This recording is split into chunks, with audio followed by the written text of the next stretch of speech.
እሺ በመረጃ ማርያም ኖ መረጃ የለውም። ኤርሚዬ መረጃም የለውም ማስረጃም የለውም። ያው ዝም ብሎ መጽሐፍ ቅዱስንም አያነብም ጭራሽ። ይኖረዋል 3000 ዓመት ታሪክ እኮ አለን ነው ብሎ የሚለውና በመረጃ ቢያደርገው በጣም ነው አይስማን እንማርበት አይደል? ማንኛውም እኔ ብራዘር ቁጭ ብዬ እዚህ የማንንም ወሬ መስማት ኤርሚ መች ጓደኛዬ ነሽ፣ ወድሻለሁ፣ የ44 ልጅ ነሽ እና ምን ብሻለን አሁንም ውስጥሽን ና ያራዳ ልጅ አፏግሪ የ44 ልጅ ነሽ፣ የጎንደር ልጅ ነሽ። እንደዚህ ወሬ ይቅርታ ጠይቀህ ግባ። ሌላ ወሬ ስተወራ ግን እገባለሁ። እንደዚህ ነገር ግን ሁለተኛ ይቅርታ ጠይቀህ ትገባለህ ጎንደር እያሉ እኔ እኮ ጨርቦል በየትኛው በኩል ነው? እኔ አሁን ስለ ሃይማኖት አንስቼ የተሳደብኩት ነው። አሁንም እኮ ያልክ ነበር ኢየሱስ ክርስቶስ አማላጅ ነው እያልክ እኮ ነው። አሁንም እኮ ያልክ ነበር። መማር ከፈለክ አንተ መማር ከፈለክ ቤቴን ከፍቼ እየተማርኩ ነው አይደለ? ቤቴን ከፍቼ ሲመጣውን እኔ ለምሳሌ እዚህ ነው እንደምማረው እኔ ከዚህ ነው የምማረው እንዴ? የትኛው መምህር ነው የሚያስተምር እዚህ ጋር? ቤቱን የከፈትኩት እኮ እኔ ነኝ አይደል? የትኛው እየጠየኩት ያለሁት እኔ እሱን መምህር ነው የሚያስተምረው ነው ብሎ ያለው።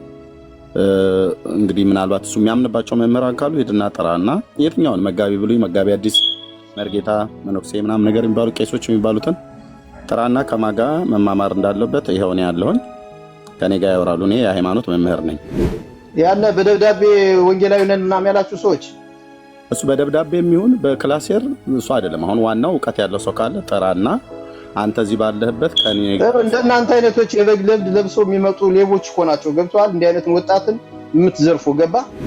ችግር ካለብህ ለመመለስ ምናምን ካለብህ አስተማሪው ኤርሚያስ አለ ወደሱ አስተላልፍ ለመሰለ። ያለበለዚያ የጎንደር ልጆች ነህ ምናምን ብለው እያሉ የሚመተው ዲስትራክት የሚያደርጉህን ኮምፕሊትሊ ጀስት ኢግኖር them። አንደኛ ምንድነው ኤርሚ ሞክሼ ታናሽ ወንድሜ ስለምበልጥህ በእድሜ አንደኛ ጎንደሬነትን አልተሳደብክ፣ አገርን አልተሳደብክ። እስቲ ጎንደር ትገባለህ፣ ማን ነው ከልካዩ? ኤግዛክትሊ ሰው በተወለደበት ሀገር ማን ነው ከልካዩ? በጎንደርነት አታስፈራራም። ማንም ሰው በተወለደበት ቦታ ላይ መሄድ ይችላል። ስንት የወንጌላውያን አማኞች አሉ በጎንደር ከተማ ላይ?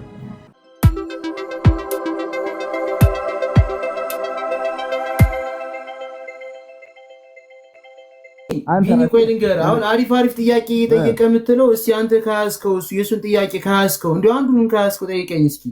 እኔ ራሴ የትኛውን ለያዘው? የሚጠይቀው ጥያቄም የሚያወራው ሞሬም ከሆነ አንድ ጊዜ ምን ችግር አለው ይለኛል፣ አንድ ጊዜ ደግሞ 3000 ዓመት ነበር ይለኛል፣ አንድ ጊዜ ደግሞ ሰዓቱ ሊያዳመጥንሽ አይደል እንዴ?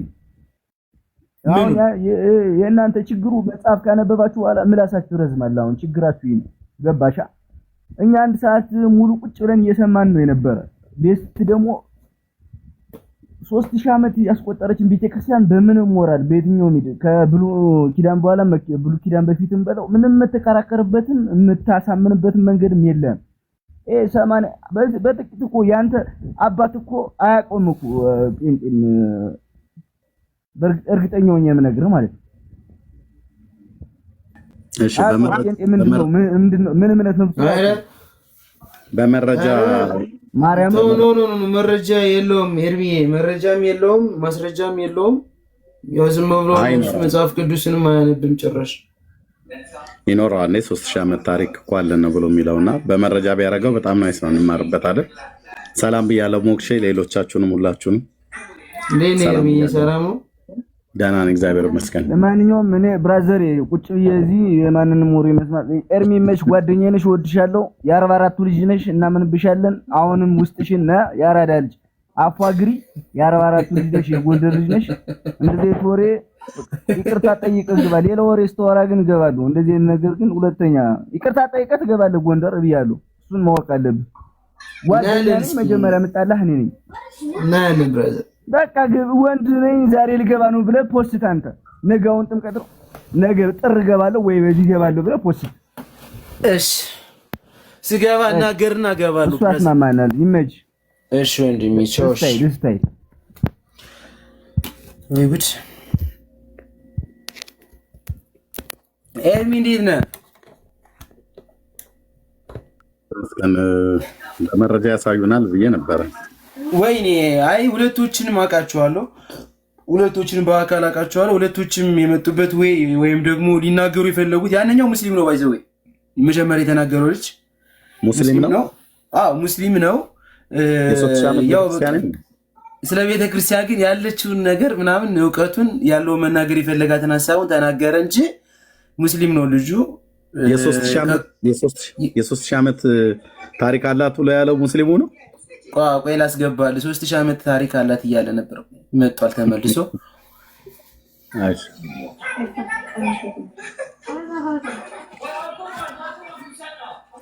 መጣ እንዴ ተመልሶ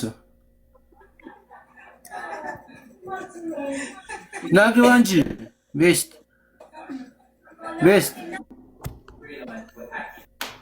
ተመልሰ መጣ። ሙስሊም ነው ብለህ ስም አታጥፋ እንዴ።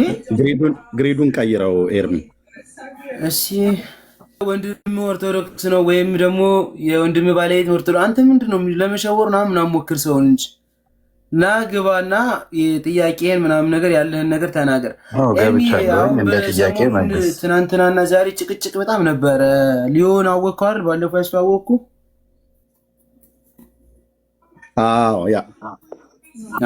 እና መቼ ቀን ነው አንድ ልጅ እሱ በሚያስተምርበት ሰዓት ላይ በጣም ትልቅ የሆነ ችግር ተነስቶ ብዙ ሰዎች ራሱ በቃ የመጨረሻ እየተሳደቡ ምናምን በቃ ያልሆነ ነገር ሲናገሩኝ ነበረ። ዛሬ ሙሉ ቀን ማለት ያለ ጥፋቴ ያልተናገርኩትን ነገር በመጽሐፍ ቅዱስ ማስደገፊያ አድርጎ የሆነ ልጅ እያስተማረ በነበረበት ሰዓት ላይ ሆን ብለው ምናምን ነገር በቃ ወዳልሆነ ነገር ነገሩን ቀይሮት ነበር እና መጨረሻ ላይ እስኪ ተናግሬ ከሆነ ወይኔ ያስተምሬ ከሆነ እስኪ በቪዲዮ እዚህ ጋር ወይም በእንትን መጥቶ ሪከርዱን አሰማልኝ ምናምን ብዬው ነበር። ደግነቱ ምንም ነገር ሳያደርግ የለኝም ብሎ እንደሌለው የሚያወቁት 2 ደቂቃ መጣው ብሎ በዛው ወጥቶ ሄደ። ሳይመጣ ቀረ ማለት ነው።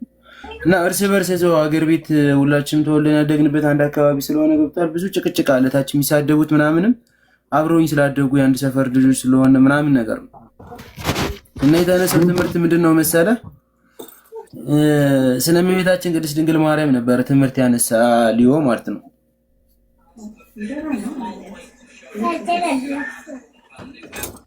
እና ስለ ድህነት መንገድ ስለ ኢየሱስ ክርስቶስ አማላጅነት ማለት ነው። ታዲያ ሰዎቹ አሁን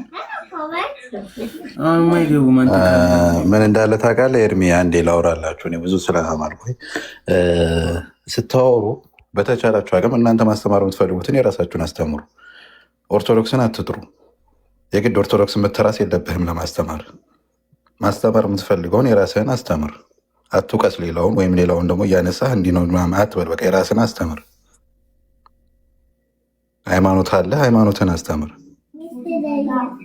ኦርቶዶክስ አይሆንም ብለህ ወጥተሃል። በቃ ኦርቶዶክስን አትጥራ። ኦርቶዶክስ ስህተት ናት ብለህ ወጥተሃል። ኖ አንድ ኤርሚን ልስት ላስተምሮ እዚህ ጋር ላስተምሮ ሳይሆን እየተጣላ ያለበት መንገድ ከጓደኞቹ እየጣላበት ያለውን ነገር ልነግረው ነው። ኦርቶዶክስን በቃ አይሆንም ብለህ ከወጣህ ስለ ኦርቶዶክስ አታውራ። እርሳት፣ በቃ እርሳት፣ በቃ አትሆንህም፣ በቃ እርሳት፣ በቃ አትሆንኝም ብለው ወጥተሃል አይደል? እርሳት። ማስተማር የምትፈልገውን አስተምር። ጨርሻለሁ። ሰላም ሰላም ብያለሁ ሁላችሁንም። እንዴት ናችሁ? ጨርቦሌ እንዴት ነህ? አለን። እንዴት ነው? ኤቢሲዲ ብለህ መጣ። ብዙ ጊዜ የሚገርም ቲክታኬ ኦልድ ስለነበረ አሁን አፕዴት አድርጌው ነበር የመጣሁኝ። ከዚህ በፊትም እየሰማው ነበረ። ዛሬ ደግሞ ሌላ አዲስ ርዕስ ኢየሱስ አማላጅ ነው ስለ እመቤታችን ምናምን እንደዚህ። በመጀመሪያ አንድ ሰው ኦርቶዶክስ እንደነበርክ ነው የምናውቅ። አንተ ተወልደ ስታድግ ምናምን እንደዚህ ነው። ከዛ ውጭ አንድ ነገር ጥያቄ ለመጠየቅ በነበርክበት ሃይማኖት ወይም ኦርቶዶክስ ምን ያህል እውቀት ነበረ፣ ምን ያህል ለማወቅ ጥረሃል ነው ዋናው ጥያቄው። ከዛ ውጭ ኢየሱስ ክርስቶስ አማላጅ ነው፣ እመቤታችን እንደዚህ ናት ምናምን ብሎ ማለት ብዙ አይነት ነገር ኮንቴንቶች አሉ ቲክቶክ ላይ የምናየው። ማለት የሚዳፈርና የማይዳፈር ነገሮች አሉ። ገባ? ፖለቲካ መድፈር ትችላለህ፣ ሌላም ነገር እንደፈለክም መጠየቅ ትችላለህ፣ መማር ትችላለህ። ግን አንዳንድ የማይባሉ ነገሮች ግን ከአንተ የማይጠበቅ ነገሮች አሉ። ገባ? ምክንያቱም አንተ መሰረታዊ እውቀትህን እናውቀዋለን።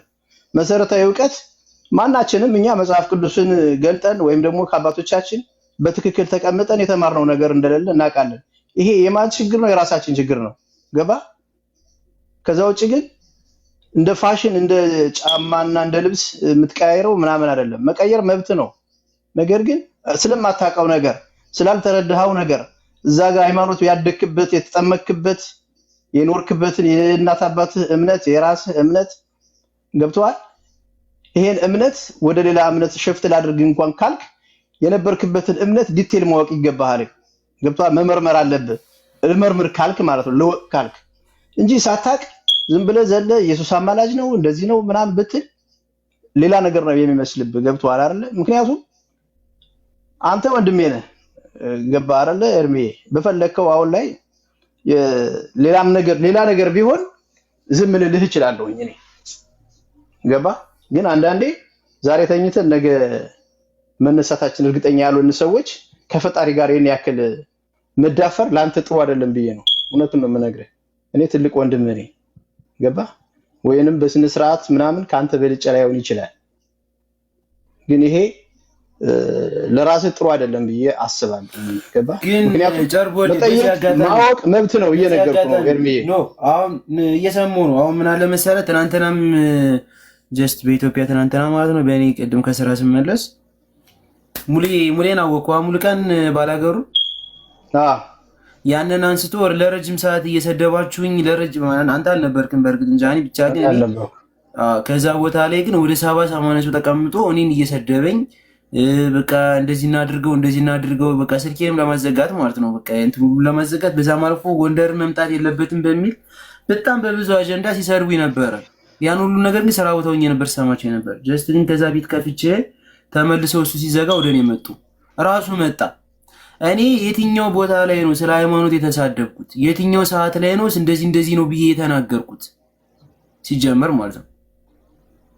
እሺ ልመልስልህ ለዚህ ላይ አሁን ጎንደር መምጣት የለበትም ምናምን የሚለው ማንም ባለቤት ማንም አምጪ ማንም አስቀር የሚባል ነገር የለም። ይሄ ተወልደ ያደክበት ነው። የእናት አባት ሀገር ነው። ሌላው የምጠይቅህ እኔ ግን እያልኩ ያለው ምን እንደሆነ ታውቃለህ ኤርሚ? ማለት ማወቅ መብት ነው። የፈለግከውን እምነት መከተል መብት ነው። ነገር ግን የነበርክበትን መጀመሪያ ማወቅ አለብህ። እኔ እኮ ጨርቦል በየትኛው በኩል ነው እኔ አሁን ስለ ሃይማኖት አንስቼ የተሳደብኩት ነው? አሁንም እኮ እያልክ ነበር ኢየሱስ ክርስቶስ አማላጅ ነው እያልክ እኮ ነው። አሁንም እኮ እያልክ ነበር። አንተ መማር ከፈለክ ቤቴን ከፍቼ እየተማርኩ ነው አይደለ? ቤቴን ከፍቼ ሲመጣ አሁን እኔ ለምሳሌ ከዚህ ነው የምማረው እኔ ከዚህ ነው የምማረው እንዴ? የትኛው መምህር ነው የሚያስተምር እዚህ ጋር? ቤቱን የከፈትኩት እኮ እኔ ነኝ አይደለ? የትኛው መምህር ነው እየጠየኩት ያለሁት እኔ እሱን ኤርሚ የትኛው መምህር ነው እዚህ ጋር መጥቶ የሚያስተምርህ? የመማሪያ ቦታ ኤርሚያስ ያስተማረኝ ሰዎች እንዲጠላ አውቃቸው ነው። እነዛ ሰዎች ገብቷል የበግ ለብሰው የሚመጡ መምህራን ባዮች ገብቷል አሳሳቶች እንዳሉ አታውቅም እንዴ? አንተ ወጣት አይደለ? ገባ ዲስከስ መደራረግ ትችላለህ እኮ ችግር የለውም። ኤርሚ አሁን ቁም ነገር ያለው ነገር ብታወር በጣም ደስ ይለናል። ምክንያቱም ሰውን እኔን ነው ተከትሎ የመጣው ኢየሱስ ክርስቶስ ያማልዳል ብሎ ማለት ስድብ ነው ብሎ ነው እያለ ያለው። የትኛው መምህር ነው የሚያስተምረው ነው ብሎ ያለው። እንግዲህ ምናልባት እሱ የሚያምንባቸው መምህራን ካሉ ሄድና ጥራና የትኛውን መጋቢ ብሉይ፣ መጋቢ አዲስ፣ መርጌታ፣ መነኩሴ ምናምን ነገር የሚባሉ ቄሶች የሚባሉትን ጥራና ከማጋ መማማር እንዳለበት ይሄው ነው ያለሁኝ። ከኔ ጋር ያወራሉ። እኔ የሃይማኖት መምህር ነኝ። የትኛው መምህር እኔ የወንጌላውያን አማኝ ነኝ። ጴንጤ ነኝ። በተለምዶ ማለት ነው። ያለ በደብዳቤ ወንጌላዊ ነን ምናምን ያላችሁ ሰዎች እሱ በደብዳቤ የሚሆን በክላሴር እሱ አይደለም። አሁን ዋናው እውቀት ያለው ሰው ካለ ጥራና አንተ እዚህ ባለህበት ከኔ እንደናንተ አይነቶች የበግ ለብድ ለብሰው የሚመጡ ሌቦች እኮ ናቸው። ገብቷል? እንዲህ አይነትን ወጣትን የምትዘርፉ ገባ እንጂ አንተ የትኛው መሰረታዊ እውቀት ኑሮህ ነው? አንተ እታች ወረድ ስድብ የምትሳደብ ከሆነ እታች ወረድ።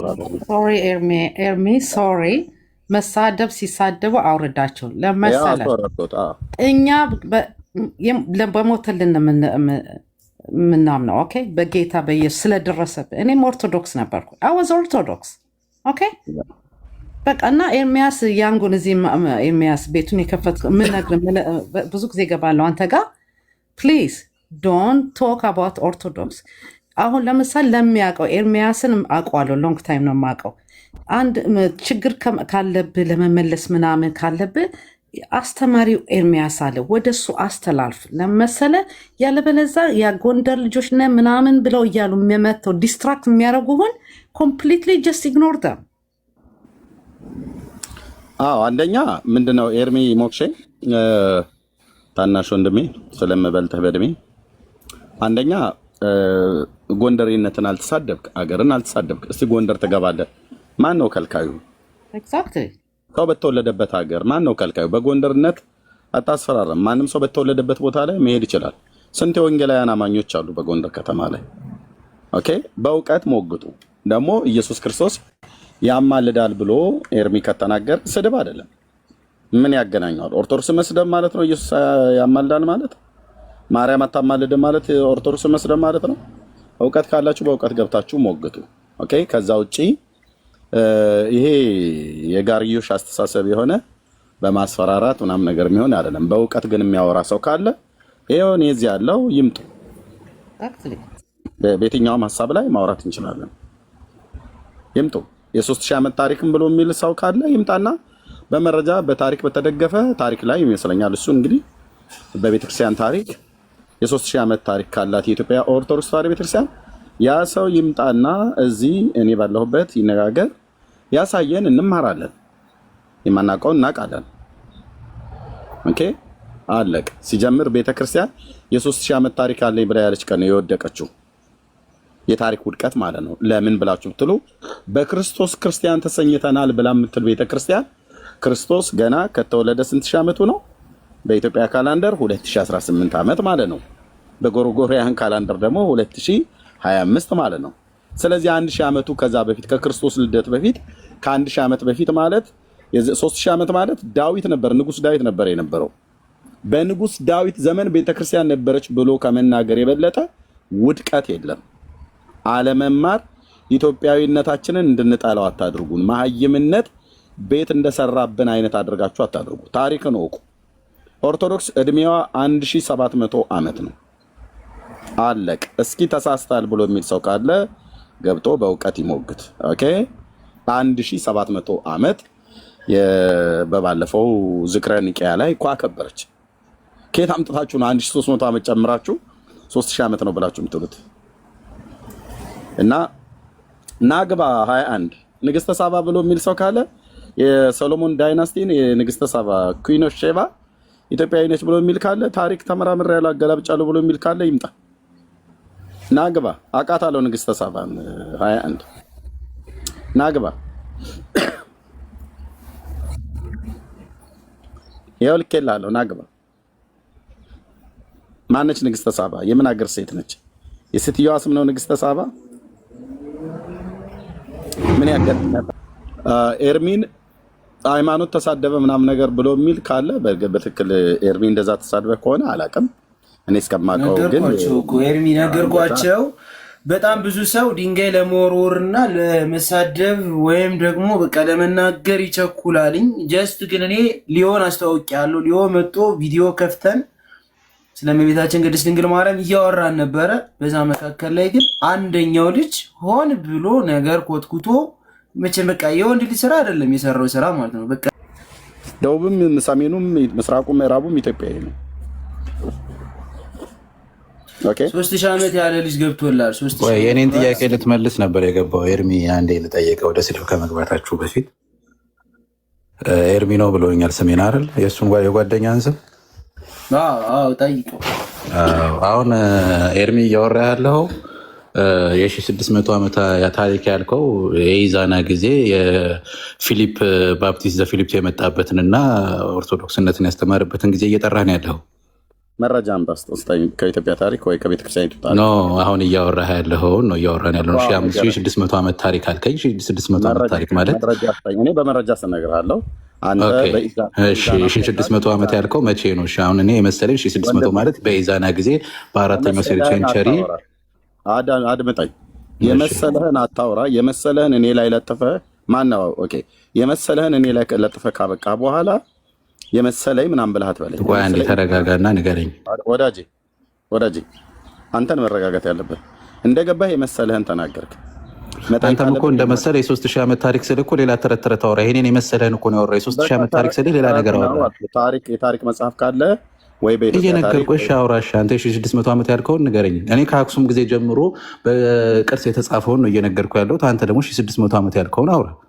እሺ፣ በአክሱም ዘመን በአክሱም ኪንግደም ማን ከየትኛው ንግስና ጀምሮ ብሉይ ኪዳን ላይ የብሉይ ኪዳን ቃላቶች በቅርስ የተጻፉ የተቀረጹትን እየነገርኩህ ነው። በፎቶ ከፈለክ እልክልሃለሁ። አክሱም ብለህ ብሉይ ኪዳን አትበል ብራዘር። አክሱም ኪንግደም ካነሳህ በየትኛው ዘመነ መንግስት በየትኛው ንጉስ ዘመነ መንግስት ላይ ነው? እሺ አሁን እዚህ ጋር መልስ ልትመልስልኝ አይደለም የገባሁና 600 ያልክበትን ልነግርህ ነው። እንግዲህ ኢዛና ስልህ እምቢ ያልከኝ 600 ያልከው ለምንድን ነው? ኢዛና ራሱ አታውቀውም ብራዘር።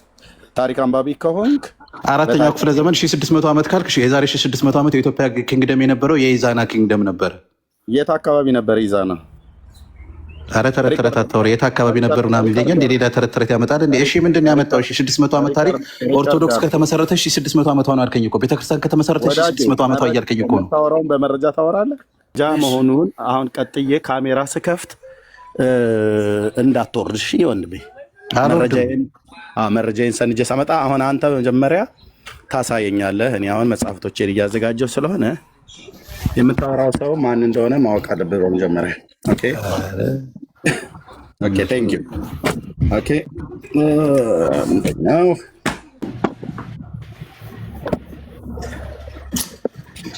ኦኬ ወንድማችን አሁን እንደዚህ እንደኔ ነው ስትናገር መጽሐፎችን ስላመጣው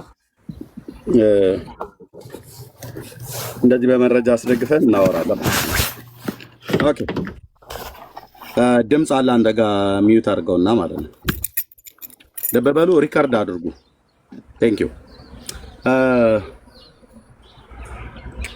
ቅድም አንተ ነህ የ3000 ዓመት የኢትዮጵያ ኦርቶዶክስ የ3000 ዓመት ታሪክ አለ ብላ ያልካት አንተ ክሌም ያደረግከውን በመረጃ ላይ ታስደግፋለህ። እኔ ደግሞ አለመሆኑን እዚሁ ይታያል አይደል? ይሄ መጽሐፍ የኢትዮጵያ ኦርቶዶክስ ተዋሕዶ ቤተክርስቲያን ታሪክ ከልደተ ክርስቶስ እስከ 2000 ሚሊኒየም ማለት ነው። ኦኬ በቤተ ክርስቲያኒቱ የታተመ የታሪክ መጽሐፍ እነ ኢዛና ምናምን ነገር ብለህ ያነሳቸው እነ ፕሮፌሰር ጌታቸው ኃይሌ በጻፉት መጽሐፍቶች ውስጥ ክብረ ነገስት መጽሐፍ ላይ በኢትዮጵያ ኦርቶዶክስ ቤተክርስቲያን የ3000 ነው የ2000 ብሎ የሚለውን ታሪክ የኢትዮጵያ ቋንቋዎች ጥናትና ምርምር ማዕከል አዲስ አበባ ዩኒቨርሲቲ እንዳትወጣ ብያለሁ ብራዘር። የኢትዮጵያ ታሪክ ከመጀመሪያው እስካሁኑ ዘመን ድረስ ማለት ነው የ3000 ዓመት ታሪክ መሆኑን አሳይ። እኔ 1700 ዓመት ታሪክ መሆኑን እነዚህ መጽሐፍቶችና ሌላ ቁልል መጽሐፍ ታሳያለህ። አሁን 3000 ዓመት መሆኑን መረጃውን ሳይ አንተ መጀመሪያ ቴንክ ዩ አፍተ ነው ሚዩት አደረከኝ እኮ መጽሐፍት እያሳየኝ ነው። 1600 ዓመት ታሪክ መሆኑን አብራራልኝ። አልገባኝም። አሁን እንደዚህ አይነት እኮ ተረት ተረት እኔ እነግርሃለሁ። እኔ በፎቶ አስደግፌ ልነግርሃለሁ። አሁን የ3000 የተባለበትን ታች ወረድ በቃ ዜሮ ነህ ማለት ነው። ዜሮ ነህ። የ3000 ዓመት ታሪክ ቤተክርስቲያን አላት ብለህ ክሌም ካደረግክ በኋላ አምጣ መረጃ ብዬ ስልህ እንደዚህ ተረት ተረት ልሰማ ብለህ አትልም። የት ዋልክበትና ብራዘር? ይሄ የኢትዮጵያ ታሪክ ነው። ኦኬ የኢትዮጵያ ታሪክ ምሁራኑ የለፉበት ነው። የኢትዮጵያ ታሪክ ከጥንት ከመጀመሪያው እስካሁኑ ዘመን ድረስ ያለው ማለት ነው። ይነስርህ ነበረ ወንድሜ። ክብረ ነገስት በኢትዮጵያ ቋንቋዎችና ጥናት ምርምር አዲስ አበባ ዩኒቨርሲቲ የተሰነደ ታሪክ ነው። የነ ፕሮፌሰር ጌታቸው ኃይሌ የኢትዮጵያ ኦርቶዶክስ ተዋሕዶ ቤተክርስቲያን የብፁዕ አቡነ ማነው የሰሜን የሸዋው አህጉረ ስብከት ሊቀ ጳጳስ ማናቸው አባ ጎርጎሪዮስ የእሳቸው መጽሐፍ አለ። በመረጃ ላይ አወሩ ውስጥ ስትመጡ እንዲህ ቁና እየተነፈስክ ያልሆነ ነገር መናገር አይደለም። ተረት ተረት ትላለህ። መጽሐፍቶቹ ራሱ አታውቃቸው። ብታውቃቸውም አላነበብካቸውም። ማንበብ ይጠይቃል ብራዘር። ካነበብክ በመረጃ ላይ የተደገፈ ነገር አውሩ። ስንት ዓመት ነው ትላለች? ውስጡን ገልጬ ሳሳይህ የተፈጠርክበትን ቀን ትረግመዋለህ። እንዳ ዝም ብዬ ነው ለካ ገስት ላይ ገብቼ ቀደዳም ቀደው ማለት ነው። ስለዚህ ቤተክርስቲያኒቱ ያላለችውን አትበሉ። ኦኬ ከተባለም ይሄ የባልቴቶች ወሬ ነው። 3000 ዓመት ታሪክ ምናምን ነገር ብሎ የሚለው የባልቴቶች ወሬ ነው። ቤተክርስቲያን የ3000 ዓመት ታሪክ የላትም። ቤተክርስቲያን ክርስቲያንም የተሰኘችው ከክርስቶስ ልደት በኋላ ነው። አለቀ። የኢትዮጵያ ኦርቶዶክስ 1700 ዓመት ታሪክ 1600 ዓመት ነው 1700 ዓመት ታሪክ ነው ያላት። ዝክረ ኒቅያ እንኳን የባለፈውን ስብሰባ አላያችሁት? ነገሩ የት ያለው ቲክቶክ ላይ የሚሯሯጥ ትውልድ። ኦኬ ሌላ ሰው ካለ ይግባ የምትደፍሩ ከሆነ ማለት ነው በታሪክ። ኦኬ ሳባ ብለህ ያልከው ሰውዬ ምን አገባ እስቲ? ወሆረት ንግስት አዜብ ከመጥሪያው ጠይሎ ሰሎሞን እንዳለ እስኪ እናያለና ክብረ ነገስት። እሺ ሌላ ሰው አለ እዚህ ውስጥ ከገባችሁ መካከል? ኦርቶዶክስ አሁን ተሳዳቢ ትውልድ አይደለም ያጣችሁ፣ በእውቀት የሚታደጋት ትውልድ ነው ያጣችሁ። ኑ ግቡና አውሩ። 410 ሰው አለ 3000 ዓመት ታሪክ አላት ብሎ የሚል ሰው ካለ ይምጣ። እኔ እዚህ ጋር ካሜራ እንደከፈትኩ ነው ገጹ ብቻ መግለጥ ነው ያለብኝ። አስለፈልፈህ እና እንድታወራ እድል ሰጥቼ እዛ ከቤተ ክርስቲያን ጽሑፍ ጋር አጋጫለሁ ማለት ነው። እሺ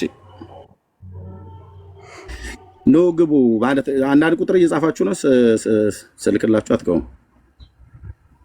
እስማ አልቦ ነገር ዘይሳን ኤርሚ እንዴት ነህ? ሰላም ነው?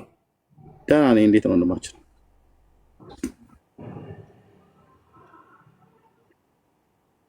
አለን። ይሄ ታሪክ ምናምን ምንም እሱ የሚጠቅም ነገር አይደለም። ይልቅ ስለ ወንጌል ብንማማር አይሻልም? አይ የለም አንተ ሁሉ ቀን ትናንትና ምን ጋር መጣህ? ታሪክ ላይ እና በመጽሐፍቶቻችሁ ላይ የተነሳውን ለመሸፋፈን ነው የምትፈልገው። ወንጌል ላይ ስናወራችሁ ታሪክ ውስጥ ትደበቃላችሁ። ታሪክ ላይ ስንይዛችሁ ገድላት ውስጥ ትደበቃላችሁ። ገድላት አንተ በግል አልተደበቅም፣ ግን እንደ ቤተክርስቲያን ነው የምልህ። የ3000 ዓመት ታሪክ አለን ብለው እዚህ ኤርሚን ሲያወሩት ነበር አይደል? አዎ ሰምቻለሁ፣ ግን እሱ ምንም አይጠቅመንም። ሊጠቅም የሚችለው ስለ ወንጌል ነው። ጠቅሟቸው ነው ያወሩት። ኤርሚ አይ ቲንክ ስልክ ገብቶብሃል። ሰው ማስገባት አልቻልኩም። ስልክ ስትይ አቤት ስልኬ ገብቶብኝ የደወሉብኝ ነበር። ማን ላስገባለህ? አስወጣው አሉህ? አረ ምንም አስገባኝ ነው እያሉ ያለ አንድ መረጃ አለኝ አስገባኝ ነው ያለ። ቆይ ሲመጣ ቤተክርስቲያኔን አውቃለሁ ታሪኳን አውቃለሁ ብሎ የሚል ሰው ካለ ይግባ።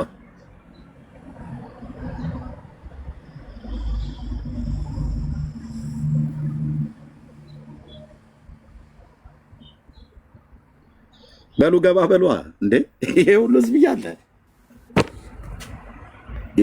እያለ መቼም ገባ በሉ እስኪ። የ3000 ዓመት ታሪክ ኦርቶዶክስ አላት ብሎ የሚል ማለት ነው። ኦኬ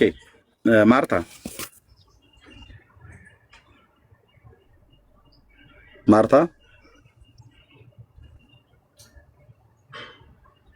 እሺ፣ ከዚህ በኋላ የሚልክ የወንጌል አማኝ ኦኬ ተዋቸው። ቆይ ከእኔም ቤት ማለት ነው። ከዚህ በኋላ የምትገቡ የወንጌል አማኞች ከኤርሚም ጋር ከእኔም ቤት ከሁለታችንም ጋር ነው ብሎክ ማድረጋችሁ። ኦኬ ከሁለታችንም ጋር ከእኔም ቤት ነው ብሎክ ማድረጋችሁ ማለት ነው። ምክንያቱም እናንተ እረኛ እንዳጣበግ እየተበታተናችሁ ዝም ብላችሁ ያልሆነ ነገር የምታደርጉ ሰዎች አግባብ አይደሉም።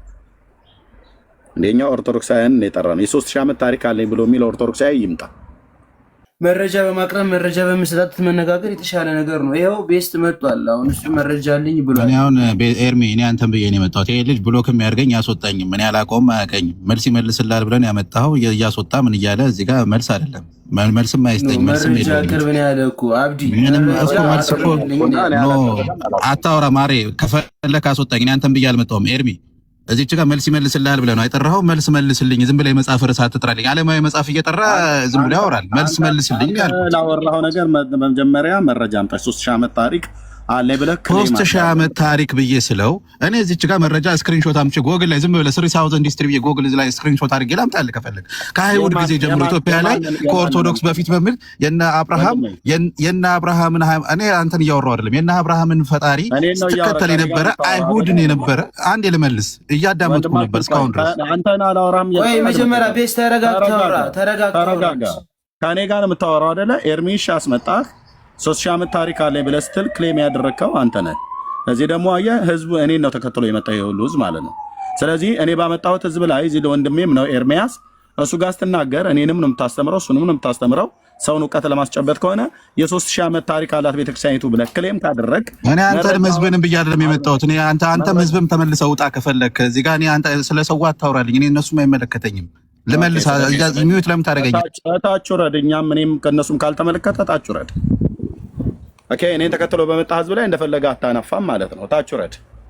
ለህዝብ ሪስፔክት ከሌለህ ብራዘር ይሄ የተከበረ ህዝብ ነው። ኢትዮጵያውያን ናቸው። አየህ እኔንም ማታከብር ከሆነ ህዝቡንም ማታከብር ከሆነ ለማንም ያንተን ያለ መረጃ የሆነ ወሬ ለምን እሰማለሁ? መረጃ ካለ አምጣ። መጀመሪያ ክሌም ያደረከው 3000 ዓመት ታሪክ ነው። የ3000 ዓመት ታሪክ ያ ኤርሚ ያ እኔ ምን እንደሆነ አላውቅም። አብዛኛው ሰው እዚህ ጋር የሚመጣው ሰው በሙሉ እኔን የሚያቀኝ ወይም ደግሞ በቃ እኔ ጋር ጭቅጭቅ ሙግት ምናምን ነገር የሚፈልግ ከኔ ጋር የምናገራትን እያንዳንዷን ነገር ቀድቶ ለማጣላት አይነት ነገር ነው የሚመጡት እንጂ ከዛ የዘለለ ነገር ፈልገው አይደለም የሚመጡት። እውነቱን ለመናገር እውቀት ይዞ መጥቶ ለውይይት ምናምን የሚሞግት እንደሌለ ሁሉም ሰው ያውቀዋል። ሞክሼ ግን አሁን 3000 ዓመት ታሪክ ያለኝ ብሎ ያለ ሰው መረጃ ማቅረብ አለበት የለበትም? አንተ እኮ ትክክለኛ ጥያቄ ነው የምጠይቃቸው እኮ። የምትናገረው ነገር አብዛኛው ሰው አንተ የሚረዳ በጥላቻ እንደምታወራ ነው አድርጎ የሚያስቡት። ግን መረጃ እየሰጣቸው እንደሆነ እውነትን እየነገርካቸው እንደሆነ ምናምን ግን አይረዱም። ዓለማዊ መጽሐፍ ተሰብስበህ ሄዳል እንዴ? ዓለማዊ መጽሐፍ እኮ የተባለው የትኛው ነው? ይሄ ነው እንግዲህ ታያችሁ። የኢትዮጵያ ኦርቶዶክስ ተዋሕዶ ቤተክርስቲያን ያሳተመችው መጽሐፍት ነው። ዓለማዊ መጽሐፍትን ሰብስበህ ብሎ ያለው ልብ በሉ። ኦኬ ይሄ በቤተክርስቲያኒቱ ሊቃውንት የተዘጋጀ እሱ ዘሩ እንኳን አልገዛውም። ይሄን መጽሐፍ እንኳን ሊያነበው እሱ ይላነበው ቀርቶ አይደለም ከዘሮቹ እንኳን አሁን የገባው ሰው ቤስት የተባለው የእሱ ቤተሰቦች እንኳን ዘሮቹ እንኳን አልገዙትም። ይሄ መጽሐፍ በኢትዮጵያ ኦርቶዶክስ ቤተክርስቲያን ሊቃውንት የተዘጋጀ መጽሐፍ ነው። ዓለማዊ መጽሐፍ የምትለው ሲጀምር ብታነበው ኖሮ ጥሩ ነበር። አየህ የፓትርያርኩ ፎቶ ያለበት መግቢያ ኦኬ የፓትርያርኩ የመግቢያ ንግግር ታሪክን እስካነሳችሁ ድረስ የቤተክርስቲያኒቱ ታሪክ በሁለቱ መጽሐፍቶች ውስጥ አለ። ልብ በሉ። ኦኬ ከዛስ ውጪ ሀገራችን ደግሞ ኢትዮጵያ ናትና የኢትዮጵያ ታሪክ አለ። ኦኬ ታሪክና የምታነሳው እንደ ሀገር ታሪክን ካነሳ ቀደም በኢዛና ምናምን ነገር ስትል ነበረ። ኢዛናንም አታውቀውም፣ የአክሱም ኪንግደምንም አታውቀውም። የአክሱም ኪንግደምንም አታውቀውም። ካወቅከው ግን በየትኛው ዘመን ላይ ነው ክርስትና ገባ ተብሎ የሚታመነው? ኦኬ የአክሱም ኪንግደምን ካወቅ በየትኛው ዘመን ላይ ነው የመጣው ክርስትና? የ3000 ዓመት ታሪክ ክርስትና አለው ብላችሁ ትላላችሁ? አታፍሩ። በእውነት ልታፍር ይገባል። አንተ ትውልድ የ21ኛው መቶ ክፍለ ዘመን ትውልድ አታነብም? ጉግል ላይ ስክሪንሾት የተደረገ ማን እንደጻፈው እንኳን የማይታወቅ ጽሁፍ ነው ይዘህ የምትመጣው። እንደኔ እንደዚህ ሊቃኑ የደከሙበትን ጽሁፍ ይዘና ኦኬ እነ ፕሮፌሰር ጌታቸው ኃይሌ ማለት እነ ፕሮፌሰር መስፍን ወልደ ማርያም ናቸው አሳይት እንኳን የሰጡበት ማለት ነው። የተሰነደ ታሪክ ይዘና በኢትዮጵያ ልሂቃን የተጻፈ ማለት ነው። ኦኬ እነ አለማየሁ አበበ የትርጉም ስራውን የኢትዮጵያ ታሪክ ከመጀመሪያው እስካሁን ዘመን ድረስ ያለው ማለት ነው የተሰነደ ታሪክ አምጣ። በአዲስ አበባ ዩኒቨርሲቲ ቋንቋዎችና ጥናትና ምርምር አሁን ዶክተር ናቸው ስርግው ገላው ክብረ ነገሥት በግዕዝና በአማርኛ ቤተክርስቲያኒቱ የምትጠቀምበት ማለት ነው። አምጣ ታሪክ በተሰነደ ስክሪንሾት አድርጌ ላምጣልህ ብሎ ማፈሪያ ትውልድ ነው። መረጃ በትክክል ትውልድን የሚጠቅም ነገር እናገራለን ብላችሁ ካላችሁ የተሰነደ መረጃ ይዘናል። በኢትዮጵያ ኦርቶዶክስ ታሪክ ሳን እኔን መጽሐፍ ማን እንደጻፈው ትላሳያችሁ። ትርጉም ስራው ላይ እነማን እንደተሳተፉ ዓለማዊ መጽሐፍት ብሎ ያለው ማለት ነው። ይቅርታ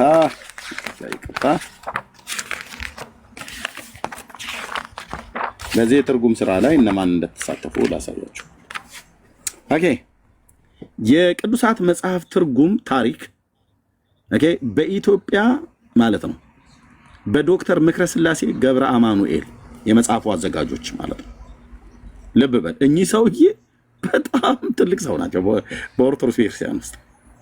የቅዱሳት መጽሐፍት አንድምታና ትርጓሜ በኢትዮጵያ ኦርቶዶክስ ተዋሕዶ ቤተክርስቲያን መጋቤ ብሉይ ሰይፈ ስላሴ ዮሐንስ የሊቃውንት ጉባኤ ሰብሳቢም ነበሩ ይመስለኛል እኚህ ሰው።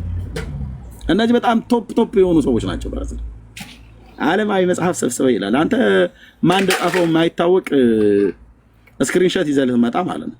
የኢትዮጵያ ኦርቶዶክስ ተዋሕዶ ቤተክርስቲያን ቅዱሳን ታሪክ በሊቀ ካህናት ብርሃኑ ገብረ አማኑኤል የመጽሐፉ አዘጋጅ ማለት ነው።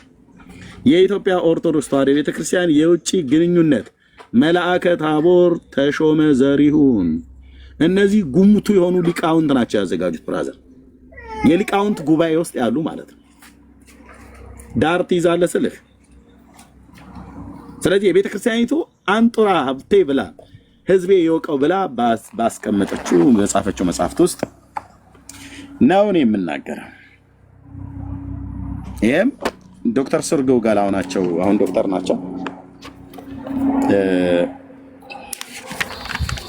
የመጽሐፉ ተርጓሚና አዘጋጅ አርታይ ስርገው ጋላው አሁን ዶክተር ናቸው።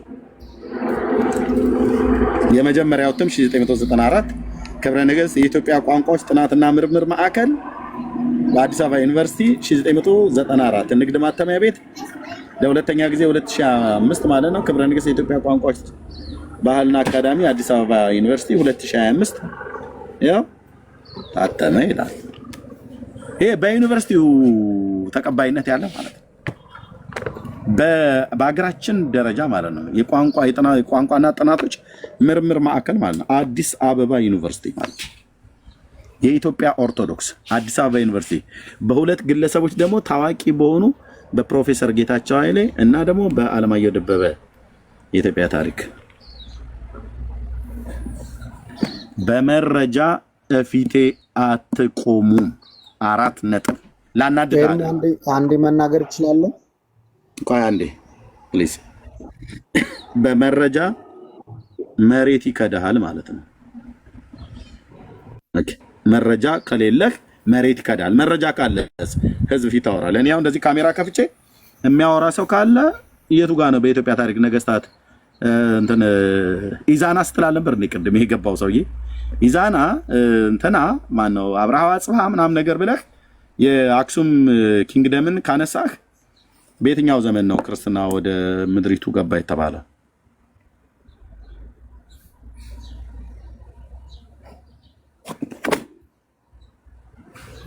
ቴንክ ዩ። እሺ ወንድማችን ቀጥል።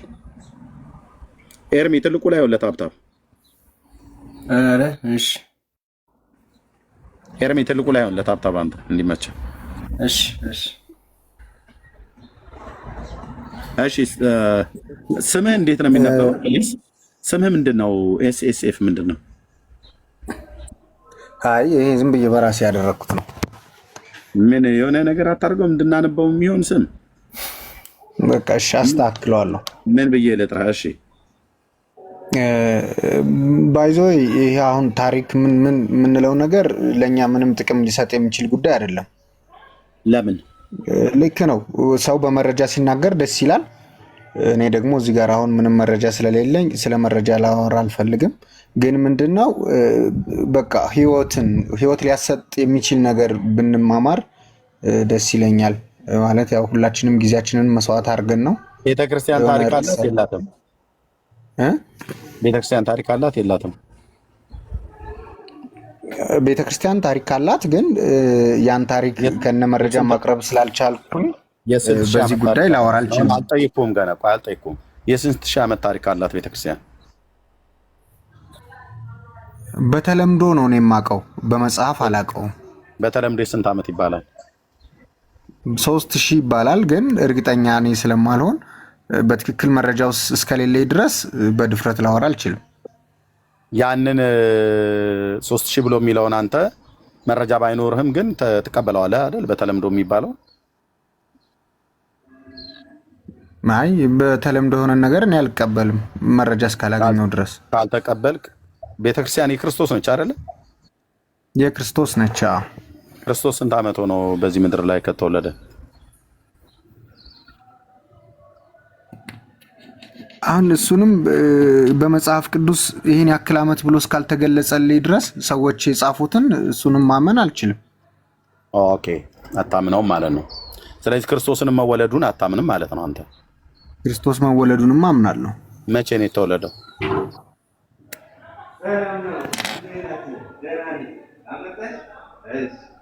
መቼ ነው የተወለደው? ኖ ማይክ ሚዩት አታድርግ። መቼ ነው የተወለደው? ጊዜን እንድትፈጅበት አልፈልግም። ትናንትናም እንደዚህ ነበር ስታደርግ የነበረው። መቼ ነው የተወለደው? ማይኩን ክፈተው። እሺ አንዴ ኤርሚ ወሰደ ይሰራለታል። ቼክ አደረግንለት። መቼ ነው የተወለደው ክርስቶስ?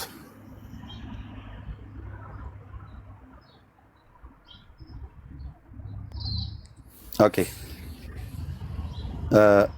እታች ላስወርድህ ነው፣ ደግመህ እንዳትልክ።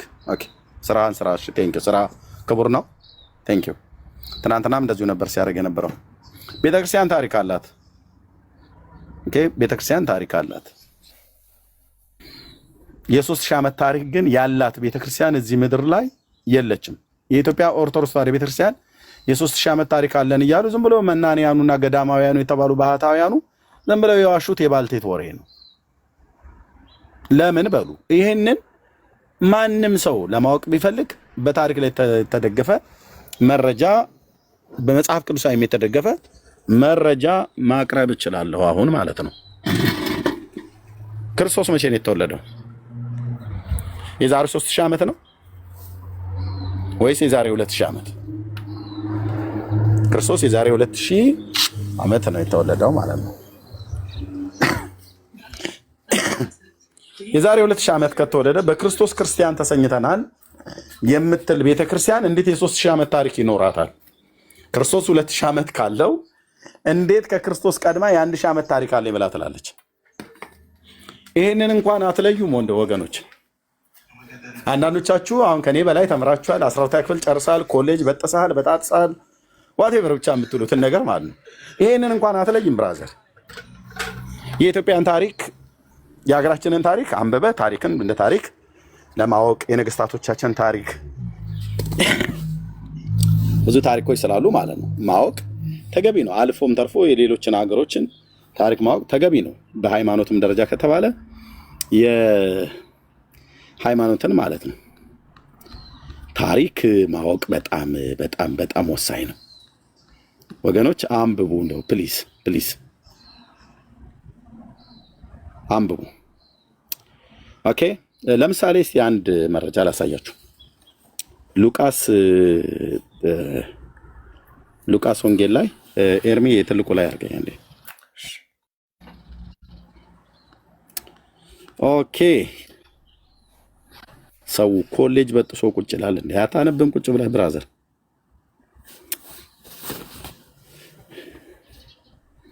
ኦኬ ልብ በሉ መጽሐፍ ቅዱስ ምን እንደሚል። በዚያንም ወራት ዓለም ሁሉ እንዲጻፍ ከአውጉስጦስ ቄሳር ትእዛዝ ወጣች ይላል። ሉቃስ ወንጌል መጽሐፍ ምዕራፍ 2 ማለት ነው።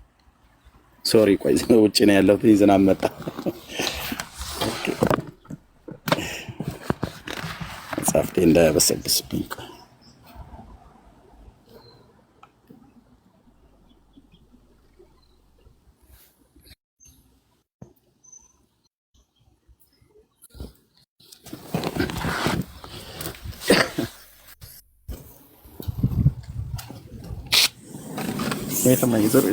ዝናብ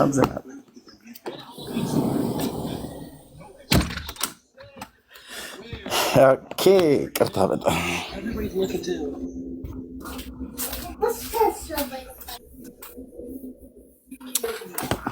ኦኬ በጣም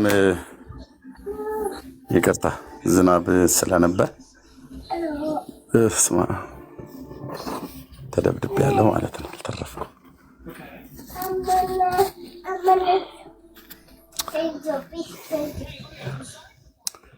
ሉቃስ ወንጌል መጽሐፍ ምዕራፍ 1 ላይ በዚያንም ወራት ዓለም ሁሉ እንዲጻፍ ከአውግስጦስ ቄሳር ትእዛዝ ወጣች። ቀሬኔዎስ በሶሪያ አገረ ገዢ በነበረ ጊዜ ይህ የመጀመሪያ ጽሕፈት ሆነ። ሁሉም እያንዳንዱ ይጻፍ ዘንድ ወደ ከተማው ሄደ አለ። በኋላ እዚህ ጋር የሚናገረው ክፍል ላይ እዩት።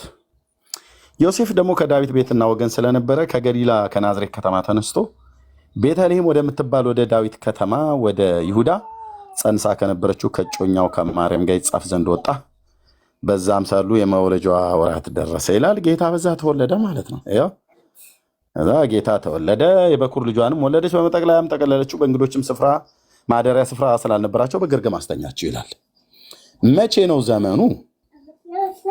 አውግስጦስ ቄሳር የሚባል በነገሰበት ዘመን ዘመን ይናገራል ማለት ነው። ቄሳሮች የማን ንግስና ሹመት ነው? አጼዎቹ የኛ የኢትዮጵያውያን ነው። ፈርዖኖች የግብጾች ነው። ቄሳሮች የማን ነው? ሮማውያን ማለት ነው። ሮማውያን ማለት ነው። ጌታ በተወለደበት ጊዜ ማን ነበረ በሮም ይገዛ የነበረው? አውግስጦስ ቄሳር የሚባል ሰው ነው። ጌታ በተጠመቀበት ጊዜ ማን ነበረ ይገዛ የነበረው? ጢባሪዮስ ቄሳር በነገሰ በ15ኛው ዓመት ጴንጤናው ጲላጦስ በይሁዳ ሲገዛ፣ ሄሮድስ በገሊላ የአራተኛ ክፍል ገዢ፣ ወንድሙ ፊልጶስ በኢንጥሪያኖስ በጥራኮዲኖስ ሀገር የአራተኛ ክፍል ገዢ፣ ሊሳኒዮስም በሳቢላኒስ የአራተኛ ክፍል ገዢ ሆነው ሳሉ፣ ሐናና ቀያፋም ሊቀ ካህናት ሳሉ የእግዚአብሔር ቃል ወደ ዘካርያስ ልጅ ወደ ምድረ በዳ መጣ ይላል እና ያው በምድረ በዳ መንገድን አዘጋጁ ብሎ አለ። ከዛ በዮሐንስ እጅ ሊጠመቅ መጡ። ወደ ዮርዳኖስ ጌታ መጣ፣ በዮሐንስ እጅ ተጠመቀ ማለት ነው። ይሄ ምዕራፍ 2 ላይ ጌታ የተወለደበት፣ ምዕራፍ 3 ላይ የተወለደ የተጠመቀበትን ጊዜ በአውግስጦስ ቄሳር ዘመን ተወለደ፣ በጢባሪዮስ ቄሳር ዘመን ተጠመቀ ጌታ በ30 ዓመቱ። አየ ኦኬ። ይሄ ታሪክን ለማግኘት የት መሄድ አለበት? የሮማውያን ኢምፓየርን ታሪክ ማንበብ አለባ። ኦኬ፣ የሮማውያንን ታሪክ ስታነብ እዚህ ካለሁበት ሀገር ከላይብረሪ የመጽሐፍት መሸጫዎችን ያገኘሁት አንድ መጽሐፍ በሲዲም እና ሃርድ ኮፒም መጽሐፍትን ገዝቼ ያን መጽሐፍ ለአንድ ቴዎሎጂ ተማሪ ሰጥቼዋለሁ። ለምሳሌ አሁን ይሄ የታላቁ ሄሮድስ የቤተሰቡን አቀማመጥ የዘር ሐረጉን ይናገራል። ወደ 35 ፕሮፌሰሮች ናቸው በዓለም እዚህ ታሪክ ላይ የተሳተፉበት። ይህን መጽሐፍ እኔ ገዝቼው በሲዲ ሁሉ ጭምር አለ። ከዛ ላይ ሲዲውን ኮፒ አድርጌ እዚህ ላይ አስቀርቸው ነው። ሲዲው አለኝ እጄ ላይ፣ መጽሐፉን ግን ሃርድ ኮፒውን ለአንድ ፓስተር አውሸው ነው ማለት ነው። ኦኬ፣ የቦአዝን ደግሞ ፋሚሊ ማለት ነው። ቦአዝ የሚባለው የሞዓባዊቷ የሩት ባል ማለት ነው። የጌታ ኢየሱስ ክርስቶስ የዘር ሐረግ የተገኘበትን እንደዚህ ይናገራል። ኦኬ፣ ይሄ የሙሴን ታሪክ ይናገራል። የሮማውያንን ላሳያችሁ። ኦኬ፣ አብርሃምን ይናገራል። ሮማውያን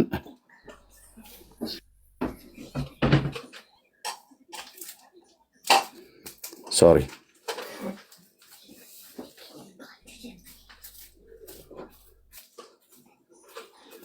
አፖስትል ኦኬ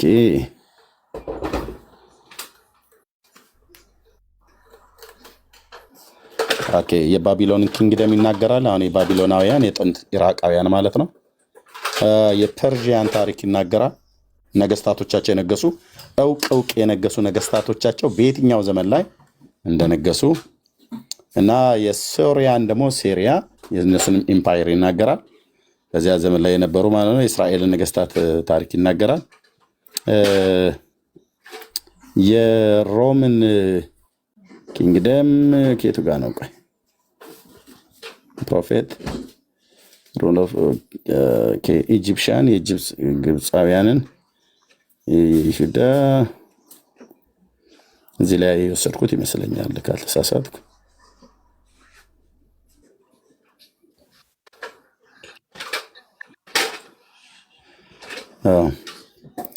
የሮማውያንን እዚህ ላይ አላመጣሁትም መሰለኝ። ቆይ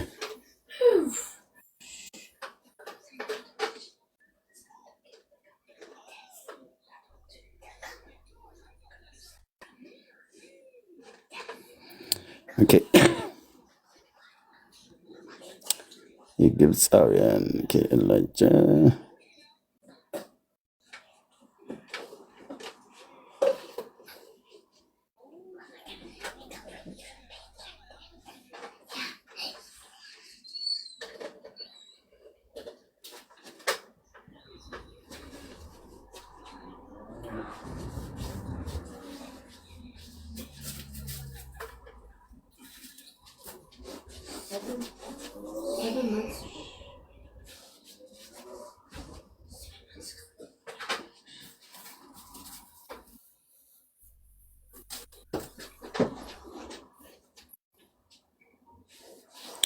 አንድ የቆየ ወገኖች የሮም ኢምፓየርን አይ ቲንክ ያመጣሁት መስሎኝ ነበር እዚህ ላይ እንዴ ጠብቁኝ።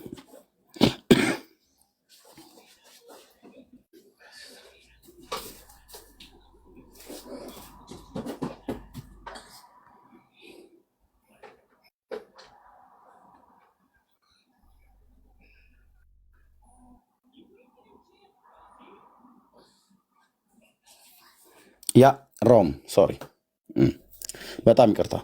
ያ የሮማን ኢምፓየር ማለት ነው።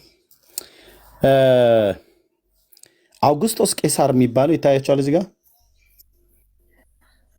ቄሳር አውግስጦስ ብሎ የሚለው ማለት ነው። ከስንት እስከ ስንት ሰራ ማለት ከስንት እስከ ስንት ዓመተ ምህረት ድረስ ባለው ነገሰ ብለው ይላሉ። 32 ናቸው 35 ፕሮፌሰሮች ናቸው እዚህ መጽሐፍ ላይ ተሳተፉበት። ሃርዱን መጽሐፍ ታምጥቼ በሌላ ቀን አሳያቸዋለሁ። ያው 27 ቢሲ ማለት ነው ቅድመ ልደተ ክርስቶስ እስከ 14 ድረስ ባለው ላይ ነገሰ ብለው ይላሉ ማለት ነው። አውግስጦስ ቄሳር መቼ ነው የነገሰው? ጢባሪዮስ ደግሞ የዚህ ጢባሪዮስ ይላል ከመቼ ጊዜ ጀምሮ ነው የነገሰው ብሎ የሚለውን ይህንን የሉቃስ ወንጌልን መጽሐፍ ምዕራፍ 2 እና ምዕራፍ 3ን ስታነብ ጌታ የተወለደበት መቼ ነው? አውግስጦስ ቄሳር በነገሰበት ዘመን ነው። አውግስጦስ ቄሳር የነገሰበትን ዘመን የታሪክ ምሁራን በዚህ ዓለም ላይ በነጮቹ ማለት ነው በጣም እውቅ የሆኑ 35 ፕሮፌሰሮች ናቸው የተሳተፉበት። ትልቅ ቮሊዩም ያለው መጽሐፍት ነው። እኔ ራሴ እጄ ነው የገዛሁት። ኦኬ ሲዲው አለኝ፣ በሲዲም አለው። ፒዲኤፍ እንደዚህ ያስቀምጠውበታል። ሲዲው እንደዛ ኮፒ ማድረግ ትችላለህ። ሃርዱንም ደግሞ አንድ ቴዎሎጂ እየተማረ ያለ ፓስተር ስጠይ ብሎ ለእሱ ነው ያዋስኩትኝ ማለት ነው። ኦኬ ታሪክ አለ ማለት ነው። ኢየሱስ መቼ የተወለደው ቢስለ እኔ አላቅም፣ እኔ እንጃ፣ እኔ ትዝም አይለኝም ብለህ የምትል ከሆነ ዳርያዝ ብራዘር ዳርያዝ እታች ኮፒ ሊንክ ሼር እያረክ ነው ማስማት ያለብህ። አንተ ገስት ላይ ወጥተህ ቁጭ ለማለት ካነበበ ሰው ጋር ለማውራት አይደለም ለመጠየቅ እንኳን ራሱ የሞራል ብቃቱ የለህም። ቁጭ በሉና አንብቡ። እሺ የሮማውያን ኢምፓየር መቼ ነበረ? ምክንያቱም የሮም ቅኝ ግዛት የዌስተርን ኤዥያን ምዕራባዊን የእስያ ዳርቻዎችን እንደነ ሊባኖስ፣ ሶሪያ፣ እስራኤል፣ ግብፅ፣ ፍልስጤምን ጨምሮ ማለት ነው ዌስተርን ኤዥያ ይባላሉና እነሱን ሁሉ ጨምረው በታላቁ ባህር ሜዲትራኒያን በተባለው ሰሜን አፍሪካን፣ ደቡባዊ አውሮፓን ግዛትን ሁሉ ጨምረው ዌስተርን ኤዥያን ሁሉ ጨምረው የሮም ቅኝ ግዛት የታላቁ ባህር የሜዲትራኒያን ባህር ዙሪያውን በከበቡት ዙሪያ ላይ ያሉትን አገሮች እየገዛች በነበረችበት ጊዜ ነው አራተኛይቱ መንግስት ሮም ቅኝ ግዛት በገዛችበት ዘመን ነው ጌታ የተወለደው። በዚያን ጊዜ ማን ነበረ? የሮም ቅኝ ግዛት በገዛበት ሀገር ላይ ጲላጦስና ሄሮድስ የሚባሉ በእስራኤል ላይ ነበሩ። አንዱ በገሊላ አንዱ ደግሞ በደቡብ ክፍል በጁዳ ይገዛ ነበር ማለት ነው። ኢየሱስን ጠይቄ ጲላጦስን ስጠይቃ አላቀውም አትበለኝ። ሄሮድስን ጠይቃ አላቀውም አትበል።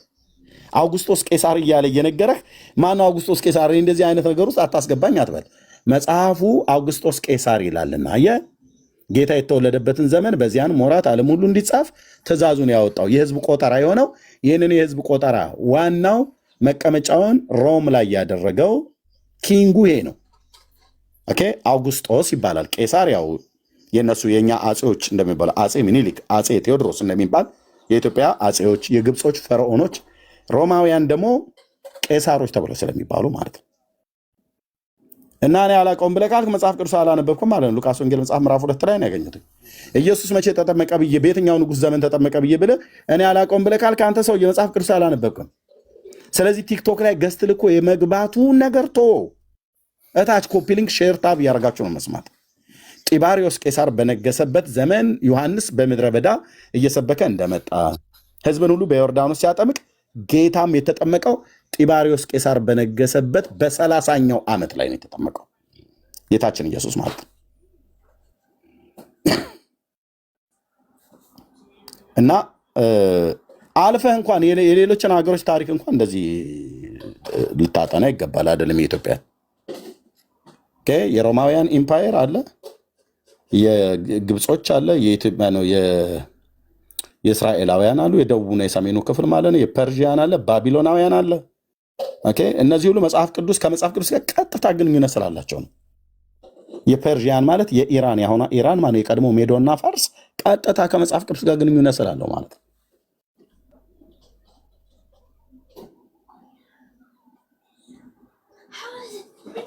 ኦኬ እና ፕሊዝ ይህንን መጽሐፍ ሳመጣብህ ዝም ብዬ አይደለም ያመጣሁብህ። የኢትዮጵያ ኦርቶዶክስ የ3000 ዓመት ታሪክ አለኝ ብላ አላለችም፣ ካለችም ዋሽታለች። ለምን 3000 ዓመት ማለት የዛሬ 3000 ዓመት ማለት ንጉሥ ዳዊት እንጂ የነበረው ቤተክርስቲያን አልነበረችም፣ ክርስቶስ አልነበረም። ክርስቶስ ባልነበረበት በስጋ ባልተወለደበት ከ1000 ዓመት በፊት ነበርኩ ብላ የምትል ቤተክርስቲያን ይሄ ነጭ ውሸት ነው የሚባለው። ነጭ ውሸት መቼም ነጭ የሚባል ከሆነ ማለት ነው። እና ፕሊስ በጌታ አንብቡ።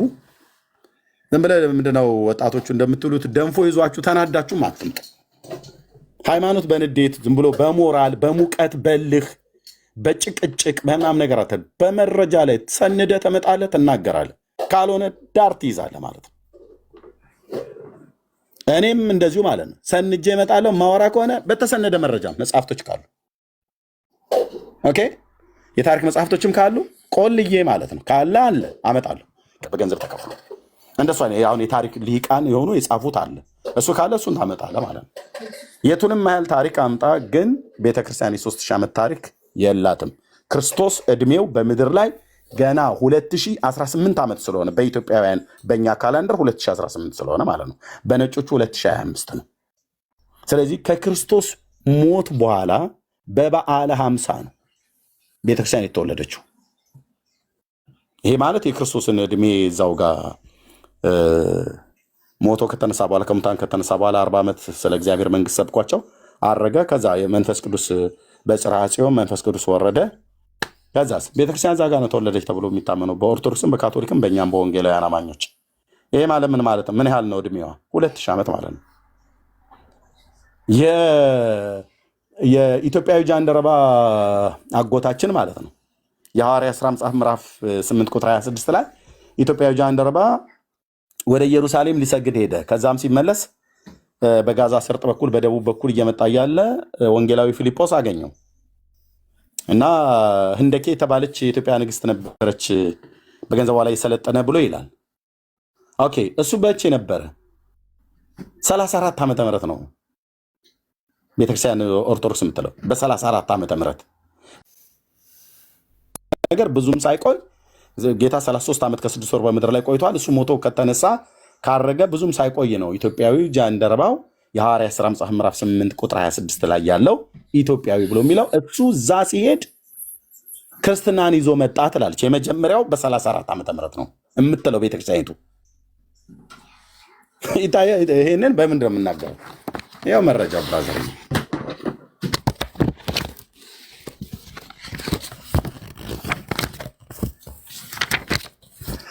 ኦኬ ያው አክሱም ይላል ቤተክርስቲያኒቱ ስትጽፍ እዚህ ሊቃውንቱ ሲጽፉ ገጽ 12 ላይ አክሱም ከአንደኛው እስከ 4ኛው መቶ ክፍለ ዘመን ብሎ ካለ በኋላ የክርስትና እምነት ለመጀመሪያ ጊዜ ወደ አክሱም የገባው ወደ ኢትዮጵያ ማለት ነው በጽዋ ለህንደኬ የመጀመሪያው ቁጥር አማነው ጥቁር አፍሪካዊ ክርስቲያን አማካኝነት ነው። ህንደኬ የተባለችዋ በዚያ ዘመን በገንዘቧ ላይ ሰለጠነ ነበረ ተብሎ ስለሚታመን ማለት ነው። ህጽዋ ለህንደኬ በትውልዱ አክሱማዊ የሆነ የኢትዮጵያ ቤተክርስቲያን ታሪክ መሰረት ነው። የኢትዮጵያ ክርስትና እምነት የተቀበለችው በመጀመሪያው ምዕተ ዓመት በ34 ዓመተ ምህረት በወንጌላዊው ቅዱስ ፊልጶስ በመንፈስ ቅዱስ ተመርቶ የኢትዮጵያ ንግስት የህንደኬን ጃንደረባ ስለ ክርስቶስ አስተምሮና አሳምኖ ባጠመቀው ጊዜ የኢትዮጵያ ንግስት ከፍተኛ ባለስልጣን የነበረው ይህ ሰው በመጽሐፍ ቅዱስ ውስጥ ህጽው ወይንም ጃንደረባ ተብሎ ይጠራ እንደነበረ ይታወቃል ይላል። የሐዋርያት ሥራ መጽሐፍ ምዕራፍ 8 ቁጥር 26 ላይ ማለት ነው ታሪኩ ያለው። በ34 ዓመተ ምህረት ከሆነ ጌታ በሞተ ከዓመት በኋላ እንደማለት ነው። ሞቶ ከተነሳ ካረገ እንደውም ከ6 ወር በኋላ ማለት ነው። በ33 ዓመት ከ6 ወር ነው ወደ ሰማይ ያረገ ተብሎ የሚታመነው ከ6 ወር በኋላ ማለት ነው። ኢትዮጵያዊ ጃንደረባ ኢየሩሳሌም ሄዶ ሲሰግድ ይህንን ታላቅ የእግዚአብሔር ሰው ወንጌላዊ ፊልጶስን አገኘው በጋዛ ሰርጥ በኩል ሲመጣ የነቢዩ ኢሳያስን መጽሐፍት እያነበበ ማለት ነው። ያኔ ነው ክርስትና በመጀመሪያ በ34 ዓመት ገባ የምትል ቤተክርስቲያን ኦርቶዶክስ ከየት አምጥታችሁ ነው የ3000 ዓመት ታሪክ ብላችሁ የምትሉት? 34 ዓመተ ምህረት እኮ ማለት ጌታችን ሞትን ድል አድርጎ ተነስቶ ወደ ሰማያት ባረገ ከ6 ወር በኋላ ማለት እኮ ነው 34 የተባለው። 33 ዓመት ከ6 ወር መሬት ላይ እንደነበረ ሶስቱም አብያተ ክርስቲያናት ስለሚስማሙ ከየት አምጥታችሁ ነው 3000 ብላችሁ የምትሉት? ከየት ነው ኤክስትራ የሆነውን 1000 ዓመት ያመጣችሁት? ፕሊስ በክርስቶስ ታሪክ ወቁ። ዝም ብለህ ገስት መላክ ስለቻልክ ብቻ መተህ አታውራ። ማናችሁም ብትሆኑ ማለት ነው፣ ጴንጤም ሆኑ ኦርቶዶክስ፣ ካቶሊኩም ሆኑ ማንም ገስት መላክ ስለቻልክ ብቻ መተህ አታውራ። ኦኬ። የኢትዮጵያ ታሪክን ዓለማዊ መጽሐፍት ቢሆንም እንኳን የነገስታቶችን ታሪክ የታመነ መጽሐፍት ስለሆነ ምን ይላል? ለምንድን ነው ያመጣሁትኝ? ምን ይላል? የክርስትናው መንግስት ወደ ኢትዮጵያ ገባ ተብሎ የሚባለው የአክሱም ኪንግደም አጀማመርን የክርስትና መግባት ይላል። አየህ ባዶ እጅን ስትንከወከው ጉግል ላይ ያገኘውን ስክሪንሾት ይዘህ መተህ ጊዜውን ሰጥቶ ከሚያነብሰው ጋር ዝም ብለህ ተሳድበህ ነው የምትወርደው። ያ ኦርቶዶክስነትንም ታሰድባለህ፣ ቤተሰብንም ታሰድባለህ፣ ራስንም ታሸማቅቃለህ ማለት ነው። ጊዜው የመሰዳደብ የመበሻሸቅ አይደለም። በእውቀት ትሞግታለህ፣ ሞግት አለቅ። ካልሆነ ግን ያው ተሳድበህ ትሄዳለህ። ያው ዝም ብሎ ራስን ያቀለልክ ሰው መሆንን ዓለም ያይልሃል ማለት ነው። የኢትዮጵያ ክርስትና መግባት ይሄ መጽሐፍ ስንት ጊዜ እንዲታተሙ ይታያችሁ? 2 4 6 8 9 ጊዜ የታተመ መጽሐፍ ነው። በጣም ብዙ የኢትዮጵያ ታሪክ መጽሐፍቶች አሉ። ይሄ ግን በጣም ስመጥር ነው ተብሎ የሚታመን መጽሐፍ ነው። የኢትዮጵያን ታሪክ ከመጀመሪያው እስካሁኑ ዘመን ያለው ማለት ነው። አንብብ ብራዘር። ሰው 21ኛ መቶ ክፍለ ዘመን ላይ ሆኖ እንዴት አያነብም? ወንድሞች እናቶች፣ መቼ ገባ ይላል? 3000 ዓመት ይላል ታሪክ አይልም። ቤተክርስቲያኒቱ 3000 ዓመት ትላለች አትልም። የመጀመሪያው እንኳን በ34 ዓመተ ምህረት ነው ገባ ብላ ምትል ክርስቶስ ከሞተ እና ከተነሳ ከ6 ወር በኋላ ማለት በ34 ዓመተ ምህረት ማለት። ይሄ ማለት ጌታ የነበረበት ጊዜ እንወስደው የዛሬ 2000 ዓመት ማለት ነው።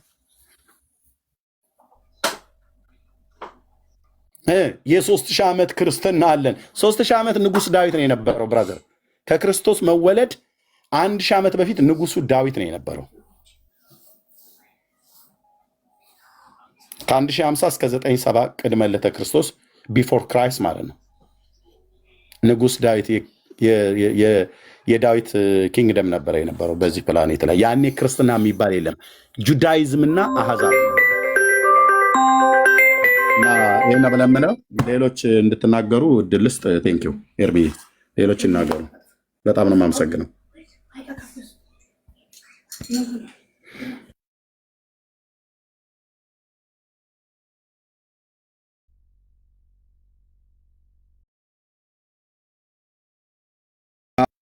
ኤርሚ ሞክሼ በውስጥ እኮ እየደወሉብኝ እኮ እየገባሁኝ እኮ በውስጥ እየገቡ እያስወጣነ ስለሆነ በምን እንጠይቀው ምናምን እያሉ ነው። መግባት ይችላሉ። እኔ ቅድም ሲሳደቡ አሁን እኮ በ3000 ዓመት ከታችኝ እየሰማሁኝ ነው። እና በ3000 ዓመት ያልንበት ምክንያት ኢየሱስ ክርስቶስ ከመጣ በኋላ ሲሆን ከዛ በፊት ንጉስ ሳባ ንግስት ሌኒ ምናምን ሂዳ ነበረ ይላል። ወደዛ ወደ ይምጣ ያውራ እና ረጋ ብለህ አውራ ብራዘር። የቀድሙ ሰውዬ ነው። አንተንና የመጣውን ሰው አይመለከተኝም አለ።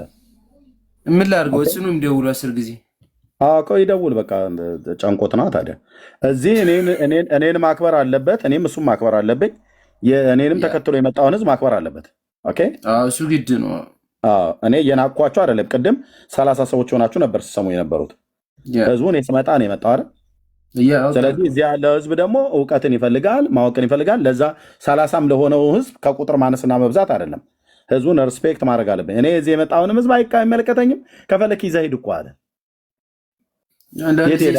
እንደዚህ ይናገራል ምናምን ነገር። አይ ስርዓት መኖር አለበት፣ በስርዓት ያወራ። አንዳንድ ጊዜ ሰዎች አላዋቂነታቸውን በስድብ ለማጽናት ፈልጓል።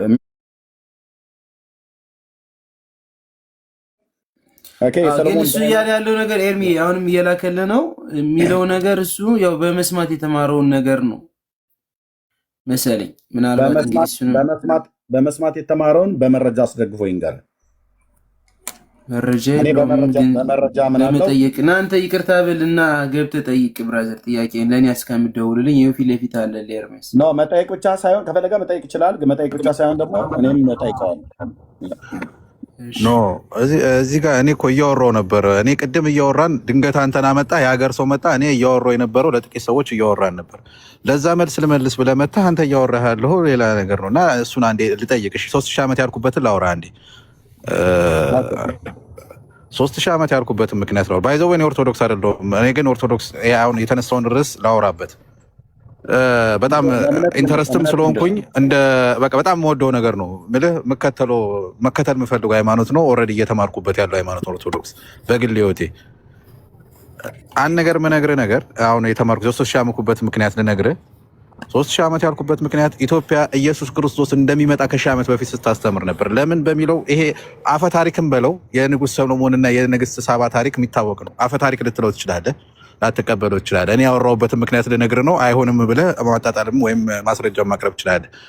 ከምኒልክ ዘፈርስት ጊዜ ጀምሮ ከንጉሥ ሰለሞን ጋር ኖራ ወደ ኢትዮጵያ ስትመጣ ከዛ ጊዜ ጀምሮ በአክሱማየት ጊዜ ጀምሮ ኢትዮጵያ ኢየሱስ ክርስቶስ ስለመምጣቱ 1000 ዓመት ድረስ ስታስተምር ነበር።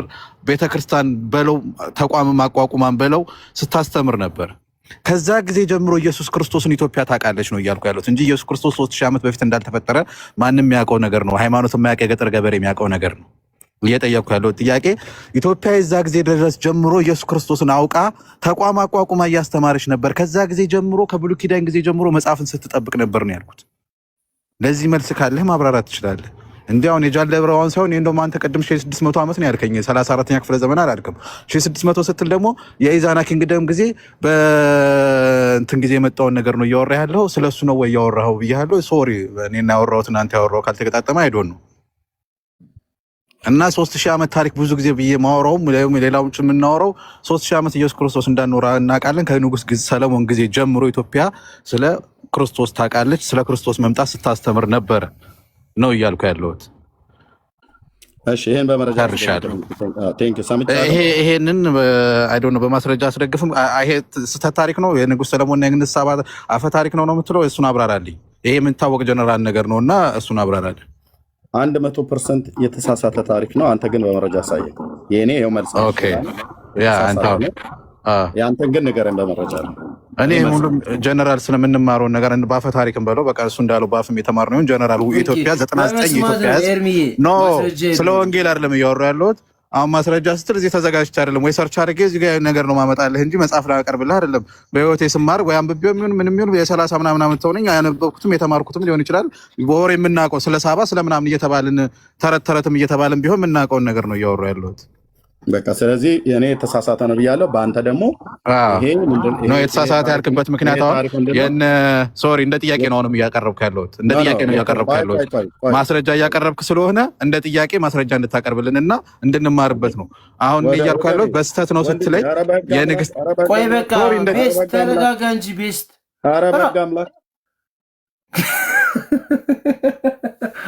ቆይ እየጠበቅከው የተግባቦት ህግ አታውቅም እንደ ወንድማችን። ኦኬ ክርስቶስ ከመወለዱ በፊት ኢትዮጵያ መወለዱን ቀድማ ታስተምር ነበረ አለ። ጥያቄ ምልክት አስቀመጥኩኝ። ጥያቄ ስላለኝ ማለት ነው። እና መረጃ ብዬ ስለው አይ አንተ ታሪኩ ታምናለህ አታምንም ብሎ ሲል 100% የተሳሳተ መረጃ ነው አልኩት። ኦኬ ወይ ደግሞ በሱ ተረት ተረቱን ሊሆን ይችላል ብሎ ሲል ተረት ተረትን ብዬ ልጻፍልህ አልኩት። በቃ ተረት ተረት ብሎ የላምበረት አይነት ነገር ነው የነገርከኝ። በምን ይህንን እውነት ብዬ እንድቀበል መረጃ ማቅረብ አለብን። መረጃ ስለሌለ ተረት ተረት ነው በቃ። ኦኬ ወደሚቀጥለው ምንድን ነው ያልከኝ? ቤስት መረጃ ካለ ግን ልታቀርብልኝ ትችላለህ። ከሌለ ግን የሚቀጥለው ጥያቄ ነው። እሺ እንደ መረጃ ይቅርታ፣ በጣም ሶሪ፣ እንደ ጥያቄ ተረዳኝ እየተናገርኩ ከሆነ ሶሪ። እንደ መረጃ ስትለኝ ኢትዮጵያ እንደ ታሪክ ነው አሁን ማቀርብልህ እንዳልከው እንደ ታሪክ የምናውቀውን በቃ ጀነራል የኢትዮጵያ 99% እዚህ ጋርም የተቀመጠው ሰው መረጃ ባይኖርም የምናውቀውን ነገር ነው የምናወራው እና በማስረጃ ደግሞ አንተ እንድታስተምረን ማለት ነው የምናውቀውን አንድ ነገር ላውራልህ እንዳሁኑ ከተቀበልከኝ ሶሪ። መረጃ የለም ግን የምታነሳው ነገር እኮ ማነሳው ነገር ኢትዮጵያ ያለው ለምሳሌ የአይሁድ እምነት ከክርስትና በፊት ኢትዮጵያ ውስጥ በፈላሻሚውም በምንም በለው የአይሁድ እምነት ተከታይ ህዝብ ነበር ኢትዮጵያ ውስጥ። አይሁድ ማለት የክርስቶስን መምጣት እያስተማረ የነበረ ክርስቶስ ይመጣል እያለ የነበረ ስለ ሰለሞን የሚከተል የአብርሃምን ታሪክ የሚከተል አዳም ሔዋን የሚከተል የአይሁድ ህዝብ ነበር ኢትዮጵያ ውስጥ በአፈ ታሪክ የምናውቀው። ኢየሱስ ይመጣል እያለ የሚጠብቅ በተስፋ የሚጠብቅ የኢትዮጵያ ህዝብ ነበር። ይሄ ህዝብ የዛሬ 3000 ዓመትም ኢትዮጵያ ውስጥ ነበር። ክርስቶስ ኢትዮጵያ ውስጥ ይታወቅ ነበረ። ይሄ ህዝብ ግማሹ ተቀይሯል፣ ግማሹ አይሁድ እንዳልኩ አሁንም ዛሬም አይሁድነትን ተከትሎ ሊሄድ ይችላል። ግን ይሄ ነገር ኢትዮጵያ ውስጥ ይታወቅ ነበረ ነው እንደ አፈ ታሪክ። አንተ ሙሉ ለሙሉ ስህተት ነው ስትለኝ እሱ እንድታስረዳኝ ነው። እሺ ኦኬ፣ ሜት አድርገሽ ቴንክ ሜት አድርገው ወንድማችን። ኦኬ ቴንክ ምን አለ አሁንም እንደገና ደግሞ ማለት ነው የአይሁድ እምነት በኢትዮጵያ ውስጥ ነበረ አለ። አዎ ነበረ። የነበረበትን ጊዜ ግን እሱ ያስቀመጠው በመረጃ ላይ የተደገፈ አይደለም። አይሁዳውያኖች ኢትዮጵያ ውስጥ አልነበሩም ብዬ አልልም። እኔ ነበሩ፣ ስለነበሩም ነው ወደ ሀገራቸው የተመለሱት ማለት ነው። መቼ መጡ? ታሪኩን የሚያውቀው ከሆነ እሱ ካነሳው ታሪኩ ላይ እናወራለን። ወይ ሌላ የሚያወራ ሰው ካለ በዚህ ላይ በደንብ አጥንቻለሁ አንብቤያለሁ ብሎ የሚል ሰው ካለ ይምጣና እናወራለን ከእሱም ጋር በተጨማሪ ማለት ነው። ወንድማችን ግን ምን አለ? መረጃ የለኝም ግን ዝም ብዬ ማንም ኢትዮጵያዊ የሚያውቀው ልናገርበት አለ። ኦኬ ተናገር አልኩት። የአይሁድ እምነት ኢትዮጵያ ውስጥ ነበረ ካለ በኋላ ኢትዮጵያ ውስጥ የዛሬ 3000 ዓመት ነበር አለ። ማን? የአይሁድ እምነት ማለት ነው። የዛሬ ስንት ሺህ ዓመት? 3000 ዓመት ነበረ። ማን? የአይሁድ እምነት ማለት ነው።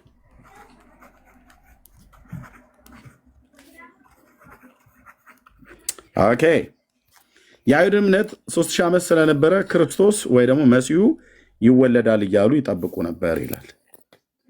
ከአይሁድ እምነት ጋር ታዲያ የኢትዮጵያ ኦርቶዶክስ ምን ግንኙነት አላት ከእምነት አኳያ ወንድማችን? ወይስ ከሀገራችን ከኢትዮጵያ አኳያ ነው የአይሁድን እምነት ያነሳው ኢትዮጵያ ውስጥ ስለነበሩ?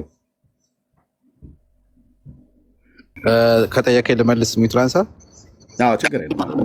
ኦኬ አሁን ካልከኝ አንጻር እያልኩ ያለሁት የአይሁድ እምነት ስልህ እንደ እምነት አይሁድን በለው እንጂ የነብዩ እነ ሙሴንም የነብዩ ሙሴን የቃላት 10ቱ ትእዛዛትን ተቀብሎ ሲኖር የነበረ ህዝብ ነበረ። ያንን ደግሞ ኢየሱስ ክርስቶስ መጥቷል ብሎ አምኖ ነው ዛሬ ቤተክርስቲያን ያቋቋመው። የዛ ሰዓት ላይ ኦርቶዶክስን ጃንደረባውን ተቀብሎ ኦርቶዶክስነትን ያቋቋመው ንጉሱም ቢሆን ሃይማኖቱን ኢየሱስ ክርስቶስ ይመጣል ብሎ ይጠበቅ ነበረ። ጃንደረባው መጥቶም ቢሆን በሲማር ኦርቶዶክስ ማን ነው ንጉሱ? ጃንደረባው ማንኛው? የትኛው ንጉስ ነው ንጉሱ ብላ ያልከ? ንጉሱም ቢሆን ተቀብሎ ምናምን ነገር ያልከው ማን ነው ንጉሱ? ሚዩት አድርገው፣ ሚዩቱን አንሳ። ኦኬ እኔ እኮ የዛ ሰዓት ላይ የዛሬ 1600 ዓመት ስትለኝ የኢዛናን ታሪክ ነው ያወራሁት። የመጀመሪያውን በኢዛናን ታሪክ ነው ስለ አይሁድ እምነት እዚህ ጋር እየጠየቅኩ የዛሬ 3000 ዓመት ብሎ የሚለው መረጃ አምጣልኝ ብዬ ስለ ኢዛና መቼ ነበር የነበረው? ነው ኢዛና የዛሬ 600 ዓመት ቅድም ስላወራኸው ነው አንተን ሰምቼ ያወራሁ። እኔ አሁን ስለ ኢዛና አሁን እየጠየቅኩ ያለሁት የዛሬ 3000 ዓመት አይሁድ በኢትዮጵያ ውስጥ ነበረ እያልከን ነው? አዎ እሱን መረጃ እሱ ያልኩህንም አሁን የሳባን ታሪክ ነው ያወራሁልህ። አፈ ታሪክ ነው ስህተት ነው አልከኝ። አላልኩም ገና መረጃ ስጠኝ ነው ያልኩህ እኮ እኛማ እንዳልኩ በእውቀት በምናውቀው በአፍም የተማርነውን ነው እየነገርኩህ ያለው። በቃ እስካሁን ድረስ በአፍ ነው በአፍ ብቻ። ይሄ ማን የምናውቀውን ነው እና ስህተት ናችሁ ብለህ የምታስተምረን ከሆነ እንድታስተምረን። ተረት ነው ወንድም፣ ተረት ነው የምታውቀው። ይሄኛውም አሁን ይሄ ስነግርህ ይኸው ዓለም እየሰማ ሪከርድ እየተደረገ ተረት ነው። ኤርሚ ግን አሁን ስትመልስልኝ ለእኔ ብቻ ሳይሆን ይሄን የምናውቅ ብዙ ሚሊዮን ህዝቦች እንዳሉ አንተ ታውቃለህ። ይሄንን ተቀብለን ለምን እኔ የኢትዮጵያ ህዝብ 130 ምናምን ነገር ሚሊዮን ሆነናል። እሱን አስተምረው ነው እያልኩ ያለሁት። እኔን ብቻ ሳይሆን ያም ህዝብ የሚቀበለው ነው ወዳጄ። 130 ሚሊዮን ህዝብ ኢትዮጵያውያን ይሄንን ውሸት ተቀብለው ኖረዋል። ይሄው እየተናገርኩ አንተ ሚዩት አድርገው። ቴንክ ዩ አንተ ሚዩት አድርገው። 130 ሚሊዮን ኢትዮጵያውያን ወገኖቻችን ይህንን ታሪክ ታምኑ ከሆነ ውሸት ስጠጡን የኖራችሁት ማለት ነው። እኔም ጭምር እኮ ይሄን ታሪክ አውቀዋለሁ እንደ አንድ ኢትዮጵያዊ ማለት ነው። ከምድሪቱ የተወለድኩኝ ቆንጅዬ ኢትዮጵያዊ ነኝ። ከለሬን አየኋል።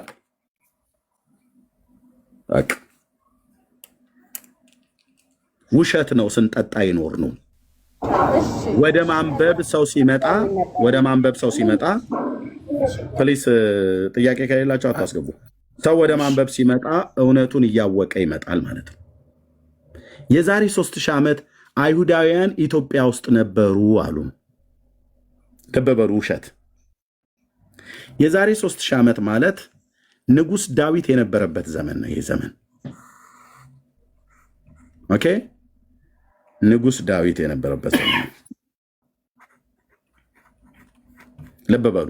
ይሄ ማለት ከክርስቶስ ልደት 1000 ዓመት በፊት ነበረ ንጉሥ ዳዊት የነበረው። ይሄ ንጉሥ ዳዊት የነገሰበት ከ1050 ከ1050 ማለት ነው እስከ 97 ቅድመ ልደተ ክርስቶስ ነግሷል። በይሁዳ ነገሥታት ታሪክ ውስጥ ተሳስተሃል ኤርሚያስ ብሎ የሚል ሰው ካለ ብቻ ይግባና ከኔ ጋር ጫወታው ሲደራ ታየዋለህ ማለት ነው። በተለይ ታሪክ አጥምተናል ወይ መጋቤ ብሉይ ነኝ ወይ ደግሞ ታሪክ ላይ እንትን የመመረቂያ ጽሑፌን ሰርቻለሁ ብሎ የሚልም ሰው ካለ በኢየሱስ ክርስቶስም እለምነዋለሁ ያ ሰው ይምጣ። ተሳስተሃል ኤርሚያስ ብሎ የሚል ሰው ካለ ወይኔ ወይሱ መሳሳታችንን ዓለም ያያል ማለት ነው። ቴንክ ዩ። ከ1050 እስከ 97 ቅድመ ልደተ ክርስቶስ ንጉሥ ዳዊት የነገሰበት ዘመን ነው። ማን ነው? ሶሪ ከ1010 እስከ 1050 ማለት ነው። ከ1010 እስከ 1050 ንጉሥ ዳዊት የነገሰበት ነው። ይሄኛው ከ97 እስከ 930 ልጁ ሰለሞን የነገሰበት ነው። ይሄኛው ዳዊት የነገሰበት ነው። ኦኬ። ይሄ ማለት ከክርስቶስ ልደት በፊት 1000 ዓመት በፊት ንጉሱ ዳዊት ነበረ።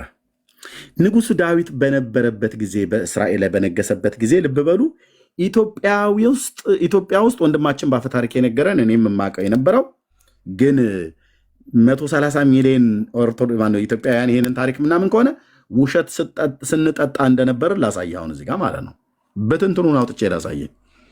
ኦኬ። የመጀመሪያው የእስራኤል ንጉስ ሳኦል ይባላል። መቼ ነበር የነገሰው? ለንግስናውን የነገሰበትን ዘመን አሳያቸዋለሁ ማለት ነው። ንጉስ ዳዊት ሁለተኛው ማለት ነው እና ንጉሱ ሰለሞን።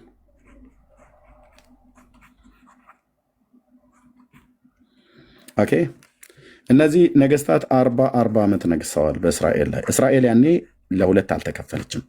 ጁዲያና ሰማሪያ ተባብለው የተከፈሉት ከ930 ቅድመ ልደተ ክርስቶስ በኋላ ነው። 930 የሰለሞን ልጅ ሮብዓም የሚባለው በነገሰበት ዘመን ማለት ነው። ይህ መጽሐፍ ቅዱስ ይናገራል በደንብ። ሮብዓም በነገሰበት ዘመን በ930 እስራኤል መንግስቷ ለሁለት ተከፈለ ማለት ነው። በዚህኛው ታሪክ ውስጥ ሳኦል እዚህ ጋር ይሄኛው ማለት ነው፣ ዳዊት፣ ሰለሞን። ከዛ እዚህ ጋር ሲመጣ ለሁለት ተከፈለ። ሮብዓም፣ ኢዮርብዓም፣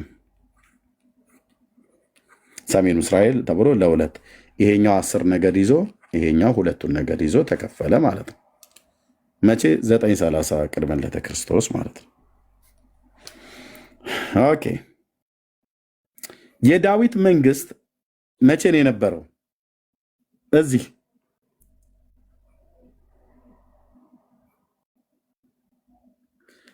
ዳዊት ከክርስቶስ ልደት 1000 ዓመት በፊት በእስራኤል ላይ ነግሶ ኢትዮጵያ አይሁዳውያን ኢትዮጵያ ውስጥ ነበሩ ብሎ ነው የነገረን ወንድማችን። ኢትዮጵያ ውስጥ የሚደረግ እየተወራ ያለውን በአፈ ታሪክ እየተወራ ያለውን ተረት ማለት ነው። እኔ ምልህ ዳዊት ኃያል ንጉሥ ሆኖ በምድር ላይ በነገሰበት ዘመን ምን ያደርጉ ነበር ኢትዮጵያውያን? ለምንድን ነው የመጡት ኢትዮጵያ ውስጥ ቤተ እስራኤላውያን? በዳዊት ዘመን ምን ሊያደርጉ ነው የመጡት? የሰሎሞን የዳዊት ስርወ መንግስት ኪንግደሙ በጣም ትልቅ ነው። በጦርነት ኃይለኛ ነው። ማንም የአሕዛብ ንጉሥ ተዋግቶት እፊቱ ቆሞ አያውቅም። እግዚአብሔር ድልን በሄደበት ሁሉ ይሰጠው ነበር። ረሃብ ችግር ነበር ብላችሁ እንዳትሉ፣ በፍጹም የለም። በዳዊት ዘመን የጦርነት ስጋቱ ኖሯቸው ንጉሳቸው ተሸንፎ በሌሎች ተሰደውን የመጡት እንዳትሉ፣ አልመጡም። ልጁ ዳዊት ከሞተ በኋላ ልጁ ሰለሞን ከነገሰም በኋላ በሰለሞንም ዘመነ መንግስት የኢትዮጵያ የቤተ እስራኤላውያን ወደ ኢትዮጵያ አልመጡ። መጥቷል ብሎ የሚል ሰው ካለ ገብቶ ከአፈ ታሪክ ያለፈ ያውራ ከኔ ጋር። አልመጡም ወደ ኢትዮጵያ። ለምን? ንጉሱ ሰለሞን በነገሰበት ዘመን 40 ዓመት ሰላም ነበረ። አንድ ህዝብ ከአንድ ቦታ ላይ ወደ ሌላ ቦታ የሚሄደው ወይ የሰላም እጦት ወይም ደግሞ ረሃብ ሲኖር ነው። ረሃብ፣ ድርቅ፣ ችግር ካለ ከቦታ ቦታ ይንቀሳቀሳል፣ ከቦታ ቦታ ይፈልሳል። ወይ የሰላም እጦት ካለ ማለት ነው። ሰለሞን የስሙ ትርጉም ይዲዲያ ማለት ነው፣ የሰላም ሰው ማለት ነው። በዘመኑ መጨረሻ አካባቢ ለሃዳድ የሚባል አንድ የአሕዛብ ንጉሥ አስነስቶበታል። ሊሞት አካባቢ ማለት ነው። ኦኬ፣ እሱም አባቱ ስለሞተበት በእሱ ላይ ተነስቶበታል ማለት ነው። ከዛ ውጭ ሰለሞን በጣም የሰላም ሰው ነው። እንደ ስሙ እግዚአብሔር እረፍትን ሰጥቶት ነበር በዘመኑ። 40 ዓመት ሙሉ ጦርነት፣ ኮሽ የሚል ነገር እስራኤል ላይ አልተሰማም። ብልጥግና አልከኝ። አሁን እነ ቢልጌትና ምናም ነገር የሚባሉ ትልልቅ ባለሀብቶች ያልቆጠሩትን ሀብት ነበር እግዚአብሔር የሰጠው። በመጽሐፈ መክብብ ላይ ስናነብ በሰለሞን ዘመን ብር አይቆጠርም ነበር ይላል። ንግስና ተብሎ ቢባል እንደሱ ማን አለ ንጉሥ? ጥበብ ብሎ ተብሎ ይባል ከምድር ነገስታት ሁሉ ከአንተም በፊት ከአንተም በኋላ እንዳይኖር አድርጌ እሰጥሃለሁ ብሎታል። ትናንትና ከቤተሰቦቼ ጋር አንድ ቢች ላይ ሄደን ያን ክፍል ይዘን እየጸለይ ነበረ። የአሸዋውን ስፋት አይቼ እግዚአብሔር ለሰለሞን የባህርን አሸዋ የልብ ስፋት ሰጠው ይላል። ለእኔና ለልጆቼ ለሚስቴ እየጸለይኩ ነበር። በዛን ላይ ተንበርክከን በቢች በባህር ዳርቻ የሰማይ ምድር ጌታ ለሰለሞን ጥበብን የሰጠ ጥበብን እንዲሰጠኝ ማለት ነው። መጽሐፍ ቅዱሳዊ ስለሆነ ማንም ሳይነቅፍ በልግስና የሚሰጠውን እግዚአብሔርን ይለምን እሱም ይሰጠዋል ተብሎ እንደተጻፈ ማለት ነው። ጸልዩ በእግዚአብሔር ፊት ማለት ነው። ኦኬ፣ ሰለሞን በዘመኑ ረሃብ የለም፣ የጦርነት ችግር የለም። የእስራኤል ሕዝብ ኢትዮጵያ ውስጥ ምን ያደርጋል? ሰሜኑ ኢትዮጵያ ውስጥ ምን ያደርጋል? በትግራይ፣ በጎንደር፣ በጎጃም፣ በሰሜን ሸዋ፣ በሌሎች የኢትዮጵያ ግዛቶች ምን ያደርጋል? የበቆሎ ቆሎ ያረረብን ሰዎች ጋር ምን ያደርጋሉ? በንጉሳቸው ዘመን የሚበላ የሚጠጣ በሽበሽ ነው። ሰለሞን ጋር ብር አይቆጠርም ነበር ነው ብሎ የሚለው በሰለሞን ዘመነ መንግስት። የነ ቢልጌት ተቆጥሮ ይታወቃል ስንት ቢሊየን እንደሆነ ማለት ነው። የሰለሞን አይቆጠርም ነበር። የሀብት ብልጥግና ከተባለ አይቆጠርም፣ ጥበብ ከተባለ አይቆጠርም። በዚህ ምድር ላይ ያሉ ነገስታት ሁሉ ጭምር የሰለሞንን ዝናና ጥበብ ሰብተው ከምድር ዳርቻ ጥበቡን እና እግዚአብሔር የሰጠውን አስተዳደራዊ ጥበብ እና የሰራውን ቤተ መቅደስ ማለት ነው ከሊባኖስ ዝግባ ሰርቶ ውስጡን በወርቅ የለበጠውን የእግዚአብሔር ግሎሪ ደመናው ክብሩ በእስራኤል ምድር ላይ የሰማይ የምድር ጌታ መካከላቸው ነበር። የዓለም ነገስታት ሁሉ የእሱን ዝናና ጥበብ ለመስማት ከምድር ዳርቻዎች ይመጡ ነበር። ለዚህ ነው የሳባም ንግስት ወደሱ ሄደችው። ሁሉ የእሱን ጥበብና ዝና ለማየት ይመጣ ነበር። እና የእሱ ቤተሰቦች እዚህ ኢትዮጵያ ውስጥ ምን ያደርጋሉ ነው ብዬ የምለው። በሰለሞን ዘመነ መንግስት የለም። በአራት እግሩ የሚሄድ ውሸት ማለት ነው ኢትዮጵያ ውስጥ የተደረጋለን ውሸቱ ራሱ ይሄ ኢትዮጵያ ውስጥ የሚዋሸው ውሸት 4 እግር አለው፣ እንደ በግ ይሄዳል። ምን እንጠቀማለን በዚህ? ቆሎ አይሆነን፣ ዳቦ አይሆነን፣ ልብስ አይሆነን፣ ጌጥ አይሆነን። ስለዚህ በሰለሞን ዘመነ መንግስት፣ በዳዊት ዘመነ መንግስት ኢትዮጵያ ውስጥ አይሁዳውያን ነበሩ ብሎ የሚለው ፈጽሞ ወንድሞቼ እናቶቼ ከህሊናችሁ ውስጥ ሰርዙት፣ ውሸት ነው።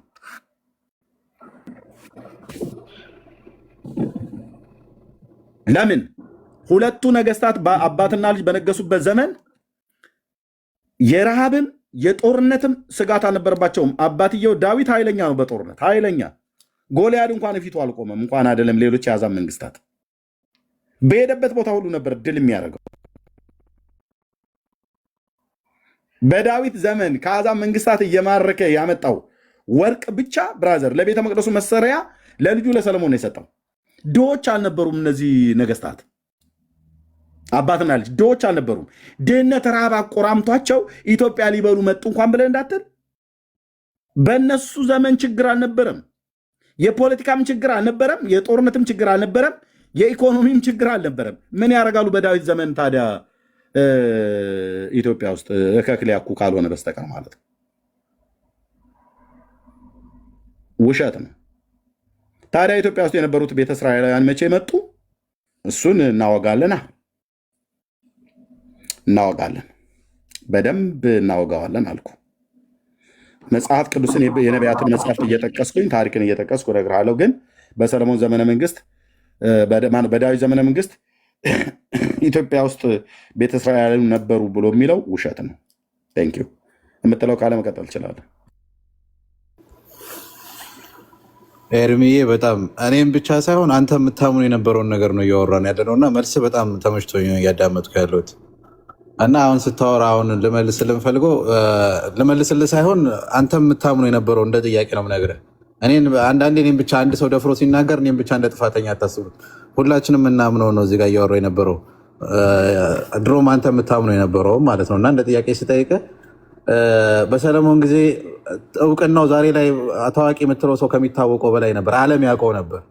በዛ ሰዓት የኢትዮጵያ እንደ ኢትዮጵያ አሁን አፈ ታሪክ አልከው ውሸቱ የሚያወራው እኔ ማምነው አሁን አንተ ተምረህ ተቀይረሃል፣ ግን ታምኖ የነበረው እኔ ደግሞ አሁንም ድረስ ማምነው የንግስት ሳባ ንጉስት ነበር። ኢትዮጵያ ላይ በንግስት ሳባ ነበር የምትመራው። ይህንን ዝና የሰማችው ንግስት በጊዜ የራሷ እንዳልከው የሰለሞን ያህል ቢሆን የራሷ መንግስት የነበራት የራሷ እንትን የነበራት ነው አፈ ታሪኩ የሚያወራው። የንጉስቱን ሰሞን ጥበብ ስትሰማ ልታየው ሄደች። በዛ ሰዓት ስለ ንጉስ ሰለሞን ስለ ኢየሱስ ተማረች። ሚኒሊክ የሚባል ልጅ ተወለደ። አብረው ታሪኩን ታውቋል። አፈ ታሪክ ያልከውን ውሸት ያልከውን ሄደች፣ ተመልሳ መጣች፣ ኢትዮጵያን አስተማረች ነው እያልን ያለው። ወይም የእስራኤል ህዝብ መጣ አይደለም። አሁን አንተ የምታምነው የነበረው በዛ ሰዓት ኢትዮጵያ ላይ በዛ ሰዓት አወቀችው ኢየሱስ ክርስቶስ እንደሚመጣ የንጉስ ሰለሞንን ጥበብ የእግዚአብሔርን ጥበብ ኢትዮጵያ የዛን የተማረችው ነው እያልኩ ያሉት የዛሬ 3000 ዓመት ኢየሱስ ክርስቶስም እንደሚመጣ የዛን የተማረች ነው እያልኩ ያለሁት። አንተ የምታምነው የነበረው አፈ ታሪኩ የዚች ቤተ መንግስት የዚች ሴትዮ የዚች ንግስት ግዛተ መንግስቷ የት ነበረ? እንደ ጥያቄ ከሆነ በእናምነው አንተ የምታምነው ወደ ሰሜኑ አሁን ኤርትራ፣ ትግራይ ምናምን የምትለው አካባቢ የአክሱም ስልጣኔ ነው የምናምነው፣ ወይም እንደ ተረት ተረት የምናምነው እንዳንተ በእውቀቱም ላይሆን ይችላል። አንተ የዛ ሰዓት ታምነው የነበረውና አሁን ተምረህ የምታሳየን በመስረጃ እኔ ደግሞ አሁንም ያልተማርኩበትና አሁንም እዛው ላይ ነው ያለሁት እያልኩ ያለሁት ምናምነው ማምነው በጊዜው ሰሜኑ የምትለው አካባቢ ነው። አሁን እንደምትለው የኢትዮጵያ ካርታ አሁን የውጭዎቹም ተሳትፎበት እንደ እንግሊዝም ተሳትፎበት የተፈጠረችውን ኢትዮጵያ ካርታ አይደለም እያወራ ያለሁት። ትግራይም ሰሜንም በለው የዛ ሰዓት ላይ ነበረ የንግስት ሳባ የነበረ ስልጣኔ ነበረ የሆነ አካባቢ ላይ ወደ ሰሜን ወደ አክሱም የነበረ ብለን እናምናለን። የዛ ሰዓት ላይ ኢትዮጵያ ስለዛ ሰዓት ላይ ሰለሞን እናወቀችው እግዚአብሔርን ጥበብ ተማረች፣ ኢየሱስ ክርስቶስን ተማረች ነው እያልኩ ያለሁት። እንደሚመጣ ገና ቃሉን ተማረች ነው እያልኩ ያለሁት። እሺ ንግስቲቱ የኢትዮጵያ ንግስት ነች ብለህ ነው የምታምነው?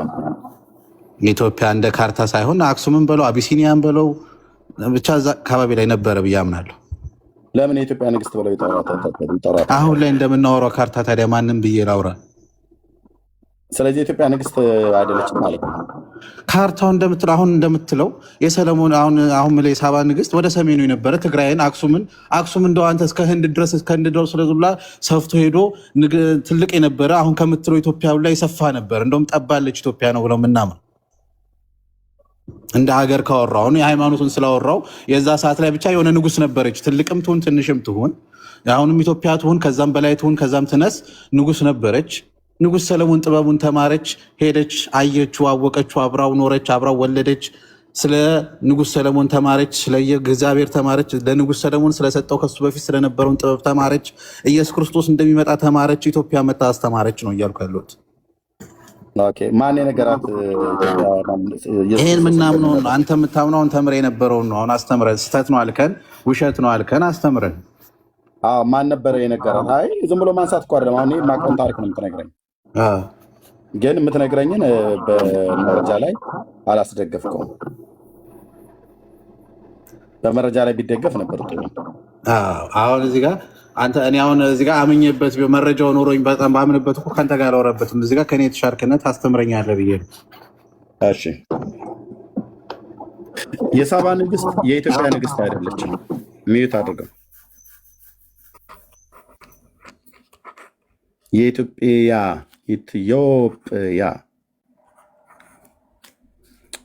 ንግስት አይደለችም፣ ፈጽሞ አይደለችም።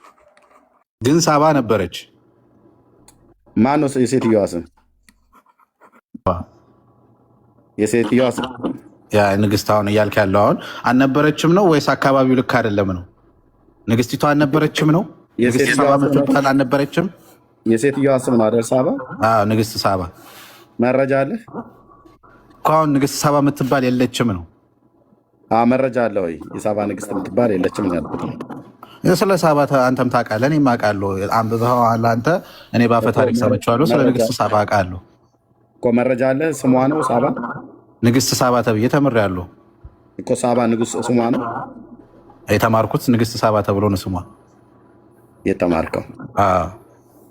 ለዚህ እኮ ነው የገደሉን፣ እኔንም አንተንም የኢትዮጵያን ሕዝብ በታሪክ እኔ ብቻ እንዳልሆንኩ ብቻ ኤርሚ እዚህ ጋር ሳወራ እኔም ብቻ እንደ ጥፋተኛ አትበል። እኔ እኮ እየነገርኩህ እኛ ምድራችን ላይ የተነገረ ነገር ሁሉ ምንድን ነው? የሆነ ነገር ያስተጋባል። ሶሪ ሚዩት አደርጋለሁ። የእሱ ድምፅ ነው። ብታስተካክለው ደስ ይለኛል። ኦኬ የኢትዮጵያ ንግስት አይደለችም። ሳባ የሴትየይቱ ስም ሳይሆን የአገር ስም ነው። ይህን ታውቃለህ ወገናችን፣ ወንድማችን? የአገር ስም እንደሆነ ታውቃለህ? ቤስት አሁን አንተ ሳባ ነበረች ሀገር ነው ብቻ ሳባ የሚባል ሰው ሳይሆን ሀገር ነው እያልከኝ ነው? እኔ ማውቀውን ነገርኩ። እኔ ማውቀው ንግስት ሳባ የምትባል ንግስት እንደነበረች ነው። መረጃ የለህም? መረጃ የማውቀው ብለህ አልከኝ። መረጃ ስጠይቀህ የለም። በቃ በሌለ ላይ እማውቀው አትበል። በቃ እስካሁን ድረስ የምትነግረኝ በሙሉ ምንም መረጃ ላይ የተመሰረተ ነገር አይደለም። እኔ ብቻ አይደለም ግን ይህን የማውቀው በአፈ ታሪክ ኢትዮጵያ ውስጥ የተወራ ውሸት ነው። በቃ ግን የሀገር ስም እንደሆነ ታውቃለህ ወይ ነው የምልህ። ሳባ ብሎ የሚለው አንተ ማስረጃ ነገር ሀገር ናት አልከኝ። እሺ አንተ አታውቅም? እኔ አላውቅም። ንግስት መሆኗን ነው የማውቀው። ቴንኪው። ሳባ ሀገር መሆኗን ላሳይህ። እኔ ስታወራ ለወደፊት እንደዚህ ነው የምታወራው። በትንቢተ ኢሳይያስ መጽሐፍ ምዕራፍ 43 ላይ የአምላካችን እግዚአብሔር ቃል እንደዚህ ይላል። ኦኬ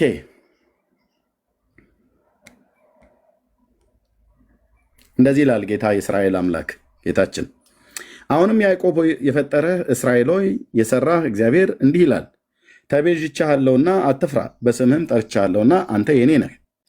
በውሃ ውስጥ ባለፍህ ጊዜ ከአንተ ጋር እሆናለሁ፣ በወንዞችም ውስጥ ባለፍክ ጊዜ አያሰጥሙህም፣ በእሳት ውስጥም በሄድህ ጊዜ አያቃጥልህም፣ ነበልባሉም አይፈጅህም። እኔ የእስራኤል ቅዱስ አምላክህ እግዚአብሔር መድኃኒቴ ነኝ። ለያዕቆብ ነው እንደዚህ እያለ ያለው፣ ለእስራኤል ማለት ነው። ግብፅን ለአንተ ቤዛ አድርጌ ኢትዮጵያንና ሳባንም ለአንተ ፈንታ ሰጥቻለሁ ይላል። ኤርሚ እዚህ ጋር ጥያቄ ልጠይቅህ። ቤስት ተደብቋል እስኪመለስ ድረስ ስንት ሀገሮችን ይጠራል እዚህ ውስጥ? እስራኤል፣ ኢትዮጵያና ሳባን ሶስት ሀገሮች አይደል? ግብፅ፣ ኢትዮጵያ። ስንት ሀገሮችን ይጠራል እዚህ ጋር? ግብፅ፣ ኢትዮጵያና ሳባውያን አይደለም የሚለው ሶስት። ኢትዮጵያ እና ማንን? ሳባን ማለት ነው። ሳባውያኖች። ቤስት እያየህ ነው። ቤስት ተደብቀህ ስለነበር ማለት ነው። ኦኬ የእስራኤል ቅዱስ እኔ የእስራኤል ቅዱስ አምላክህ እግዚአብሔር መድኃኒቴ ነኝ። ለእስራኤል ነው ብሎ የሚለው ለያዕቆብ ማለት ነው። ለያዕቆብ ቤት ግብፅን ለአንተ ቤዛ አድርጌ ኢትዮጵያንና ሳባንም ለአንተ ፈንታ ሰጥቻለሁ ይላል። ሶስት ሀገሮችን እንደሚያወራ ትስማማለህ ወንድሜ ቤስት? እዚህ ቦታ ላይ እንደ ጥያቄ ከሆነ ማን ሶስቱን አስረዳኝ።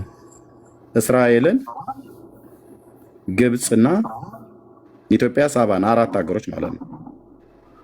ኢትዮጵያ የምትባል ሀገር ሌላ ናት፣ ሳባ የምትባል ሀገር ሌላ ናት። እዚህ ጋር አለ እስራኤል አለ አንድ፣ ግብፅ አለ ሁለት፣ ኢትዮጵያ አለ 3 ሳባ አለ 4 ሀገሮችን እየጠራ እንዳለ እዚህ ጋር እግዚአብሔር ቃል ያየን። ኦኬ። ስለዚህ ኢትዮጵያ የምትባል ሌላ ሀገር አለች። ይሄው ኢትዮጵያንና ማለት እና አያያዥ ቃል አለ ቤስት እና ኤርሚያስ ብዬ ካልኩኝ ሁለታቸው አንድ ናቸው ማለት ነው። የተለያየ። ስለዚህ ሳባ የምትባለው ሀገር አሁን ታዲያ የትኛዋ ናት? እስኪ ያስረዳና አሁን ካርታው ላይ እስኪ። ቴንክ ዩ። ሳባ ማለት አሁን እሱ ላይ ከተስማማ እዚህ ጋር ተስማማ አይደል? ኢሳያስ ነው የተናገረው። አዎ ኢትዮጵያ የምትብል ሌላ ሀገር አለች። ማናት? አላቃትም። ሳባ የምትባል ሁለት አድርገህ ከከፈልካቸው የትኛዋና የትኛዋ ናት? ግራ ገባኝ። ኦኬ ቴንክ ዩ። ሳባ ማለት እቺ ሀገር የቱ ጋር ነው ያለችው? የአሁኗ የመን። ኦኬ የመን የምትባለው ሀገር ኤንሸንት ማፕ ላይ ሳባ ይላል ማለት ነው። ኦኬ ግዛተ መንግስቷ የሴትዮዋ የነበረው እዛ ላይ ማለት ነው። ኤርሚዬ ግን በዛ ዘመን ኢትዮጵያ የሚባል ሀገር ነበር እንዴ? አቢስ አንድ አዳምጥ። ሌላ ኢትዮጵያ ናት። ስለ ኢትዮጵያ ሊነግረን ነው። አሁን ስለ ሳባ እየነገረን ነው። አዳምጥ። አይ ስለጠየቁ ነው ከታች ነገር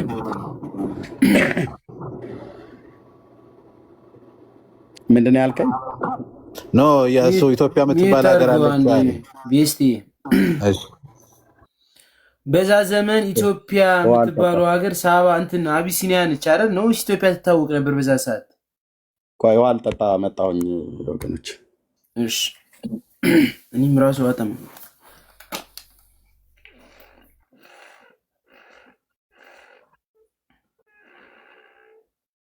እሺ ወገኖች ሚታርጉ መጣ። እንግዲህ ሳባ ንግስት ሳባ አገሯ ናት፣ አገር ናት። ይሄ አገር ለመሆኑ የዚህ ሀገር ሰዎች የኢዮብን ልጆች የገደሉ ሰዎች ናቸው። የጻድቁን የኢዮብን ልጆች የገደሉበት የዚህ ሀገር ሰዎች ናቸው። ኢዮብ የሚባለው ሰው ደግሞ አገሩ ኦጽ የሚባል ሀገር ላይ ይኖር ነበር። ኦጽ ኦኬ። የሳባ ሀገር ሰዎች በኢዮብ መጽሐፍ ምዕራፍ 1 ላይ እግዚአብሔርን ቃል ስናነብ አንደኛ ትንቢተ ኢሳያስ መጽሐፍ ምዕራፍ 43 ቁጥር 3 ላይ ቀጣይ የእግዚአብሔር ቃል ምን እንደሚል አሳያችሁ። ምዕራፍ 1 ላይ የኢዮብን ልጆች ቤተሰቡን የገደሉበት የሳባ ሰዎች ናቸው። እንደዚህ ይላል። አንድም ቀንም እንዲህ ሆነ፣ የኢዮብ ወንዶችና ሴቶች ልጆች በታላቅ ወንድማቸው ቤት ይበሉና ይጠጡ የወይን ጠጅ ይጠጡ ነበር። መልክተኛም ወደ ኢዮብ መጥቶ በሬዎቹ እርሻ ያርሱ፣ ባጠገባቸው አህዮች ይሰማሩ ነበር። የሳባም ሰዎች አደጋ ጣሉ፣ ወሰዷቸውን፣ ብላቴኖቹንም በሰይፍ ስለተገደሉ እኔ የምነግር ዘንድ ብቻዬን አመለጥሁ አለው። የማን ሰዎች? የሳባ ሰዎች። የሳባ ሰዎች ማለት ሳባ ምንድናት ማለት ነው? ሀገር ነች ማለት ነው። የት አካባቢ? የመን። ማን ነው የመን ብለህ በል ያለም? የታሪክ ሊቃኑ እና የጂኦግራፊ የአርኪኦሎጂስት ጥናት ምርምር የሚያደርጉት የጂኦግራፊ ልሂቃን ማለት ነው። ኦኬ እንደዚህ ያስቀምጡታል ማለት ነው። ኦኬ የታሪክ ተመራማሪዎቹ ማፕ ላይ ኩዊን ኦፍ ሼቫ ማለት ኪንግደሟ የዚህን ያህል ይሰፋ ነበር ብለው ይናገራሉ። ያስማማል። የዚህን ያህል ርቀት እዚህ ጋር ባይመጣ በሀገራችን የአርኪኦሎጂስት ጥናት ምርምር ውስጥ የሰሜኑን ክፍል ኤርትራንና ትግራይን ግዛተ መንግስቷ ይነካ እንደነበረ ያስማማኛል። ብዙ የታሪክ ጽሁፎችም ማስረጃዎችም እዛ አካባቢ ላይ ስለተገኙ ማለት ነው። የአርኪኦሎጂስት ጥናት ምርምርም እዛ አካባቢ ስለተገኙ፣ ለምሳሌ አሁን ጎንደርን ነክቶታል። እዚህ ጋር የለም፣ ጎንደርን እንደዛ አይነካም። የሸዋን ክፍል ሁሉ አይነካም። አሁን እዚህ ጋር ስታዩት ጎጃምን ሁሉ አጠቃሎ ማለት ነው። ጣና እዚህ ጋር ነው ያለው። ይሄን ሁሉ እዚህ ድረስ አምጥቶታል፣ ለጥጦ ማለት ነው። እኔ አይመስለኝም ይህን እንደዚህ ስፋት አለው ብሎ አይመስለኝም። ግን እስከዚህ ድረስ ይህንን ባህሩን ተሻግሮ የኤርትራና የትግራይን ድንበር እንደሚነካ የታሪክ ማስረጃዎች ያሳያሉ። ዋናው ግዛተ መንግስቷ ሚዩት አድርገው ወንድማችን፣ አንተ ጋር ድምፅ አለ ፕሊስ፣ ወይ ወጥተህ ግባ፣ ወይ የምትቀዳው ነገር ካለ ፈቅ አድርገውና ቅዳ። ድምፅ አለ ስትከፍት በጣም ነው የሚንኩሻኩሸው። ኦኬ ግዛተ መንግስቷ የት ነው ያለው? የመን ላይ ማለት ነው። ኦኬ ያው ሺቫ ማለት ሳባ ማለት ነው። የመን ያውና የመን ማለት ነው። ኦኬ ስለዚህ የሳባ ንግስት የሰለሞንን ዝና ሰምታ ከምድር ዳርቻ መታለች ብሎ ያለው ከምድር ዳርቻ መታለች ይላል ጌታችን ሲናገር። የምድር ዳርቻ ያስባለው ምንድን ነው? ይሄ ባህሩ ማለት ነው። የምድር ዳርቻ አይደለች የመን? እዚህ ጋር ስትታያት ከየመን ቀጥሎ ወደ ደቡብ ሊሄድ ብትል ውሃ ውስጥ ነው የምትገባው። ቀይ ባህርም ያው ህንድ ውቅያኖስም አብሮ ተቀላቅሎ ይወስዳል ማለት ነው። ኦኬ ስለዚህ የሳባ ንግስት የተባለችው ሳባ ሴትየዋ አይደለችም፣ አገሩ ነው ሳባ። ሺቫ ይላል። ኮይን ኦፍ ሺቫ ብለህ ብትል ይመጣልሃል ማለት ነው።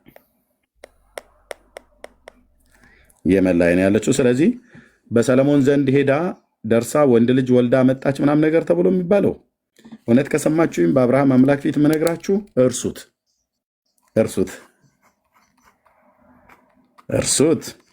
ለምን? ውሸት ስለሆነ ማለት ነው። ለምን? እነዚህን 3 መጽሐፍቶች ብቻ እንደኔ ካነበባችሁ ገድለ ላሊበላ፣ ድርሳነ ጽዮን፣ ክብረ ነገሥት፣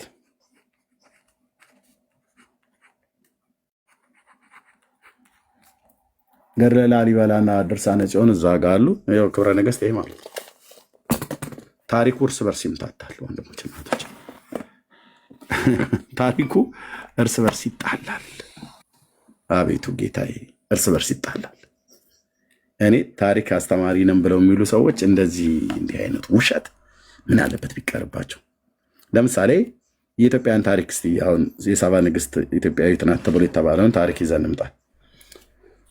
ወደ ሰለሞን ሄደችበት የተባለበት ዘመን እና ከሰለሞን ተመልሳ ስትመጣ ሰለሞን ዘንድ ሄደች። አሁን የተተረከልን በኢትዮጵያ ውስጥ ሰለሞን ዘንድ ልትጠይቅ ሄደች። ኢየሩሳሌም እዚህ ኢትዮጵያ ብሎ የሚል በኢትዮጵያው በአፈ ታሪክ የሚባለው ማለት ነው።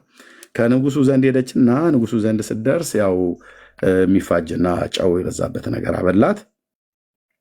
ከዛ ሰለሞን ያው በሴቶች በኩል ስስ ነው፣ ሴቶች ስለሚወድ እንደ ሰለሞን ሴት የሚወድ አለ ተብሎ አይታመን። በእርግጥ የሱን ሪከርድ የሰበሩ ሰዎች በዓለም ውስጥ ሊኖሩ ስለሚችሉ ባልታዛር የተባለው ሰውዬ ወደ 400 ደርሻለሁ ብሏል።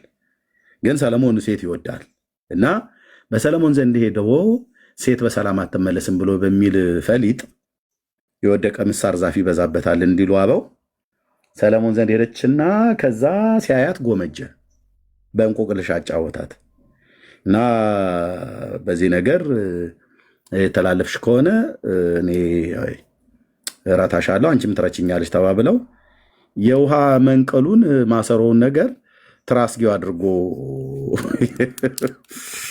አቤት ኢትዮጵያ አገሬ ወዴት እየሄድሽ ነው? የውሃውን ቋንጅል እስሩ አስቀመጠና ውሃ ሞልቶበት ጨው የበዛበትና ሚጥሚጣ የበዛበት ነገር አበላት። እሷንም ሰራተኛዋንም።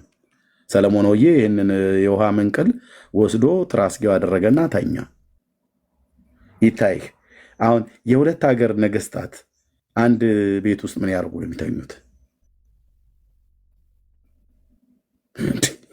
ኦኬ እና ተነስተሽ አሁን ከጠጣሽ ያው የተማማሉት መሀል አለ፣ መሀላው ይፈርሳል። እና ሴቲቱ ሌሊቱን ሁሉ አንገበገባት፣ ጠማት። እዛ ተነስታ እዚህ ጋር ተኝታ ነበረ። እሷ ለሽ ብላልህ፣ ሰለሞንም እዚህ ተኝቷል።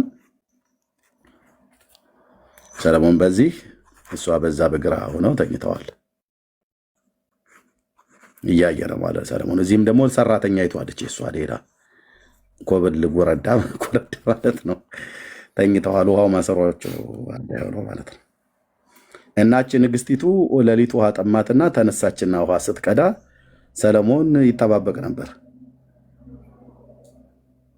አሁን ስትቀዳ አገኛታለሁ ብሎ በሚል ማለት ነው። ኢትዮጵያ ውስጥ የተደረገልን ይሄ ነው በኦርቶዶክስ ቤተክርስቲያን። ስለዚህ ተነስታ ውሃ ልትቀዳ ስትል ሰለሞን እጇን አፈፍ አረገና ያዛት እና ያው የሚደረገውን ነገር አደረገ ማለት ነው። ቃል ኪዳንሽን ተላልፈሻል፣ ውሃ ጥሙን ልትቺ ይገባ ነበር። እንግዲህ ሕግ ከተላለፍሽ ዘንዳ እኔም ደግሞ ያው እቀምሳለሁ ብሎ እሷ ውሃ ልትቀምስ ስትመጣ እሱ ደግሞ ያው እሷን ቀመሰ ማለት ነው። ከዛ ሰራተኛይቱም እንደገና እሷ ተመለሰች። ከዛ ሰራተኛይቱም በሌላ ቀን ታስታረግ ሁለቱንም ምን ያስረገዘ ብላ የምትለው ኦርቶዶክስ። ኦኬ። ከዛ አረገዘች፣ መጣች ወደ ኢትዮጵያ አርገዛ ተመልሳ መጣችና እዚህ በይነ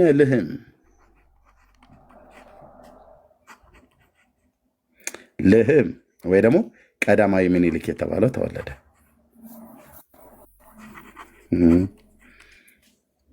ከዛ አደገና የአባቴን ሀገር አሳይም ብሎ ሲላት ወደ ኢየሩሳሌም ተመለስ ብለህ ስትለው እድሜው 22 ዓመት ሆኖት ተመለሰ።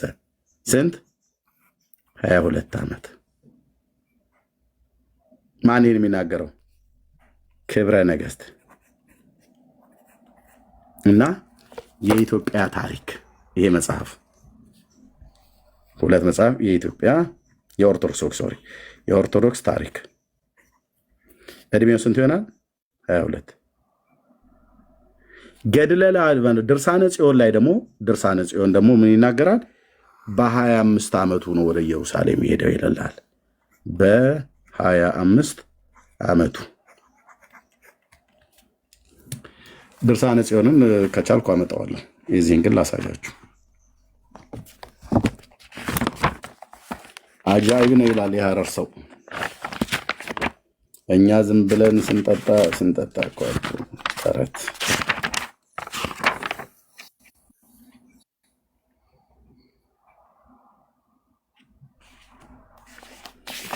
ኦኬ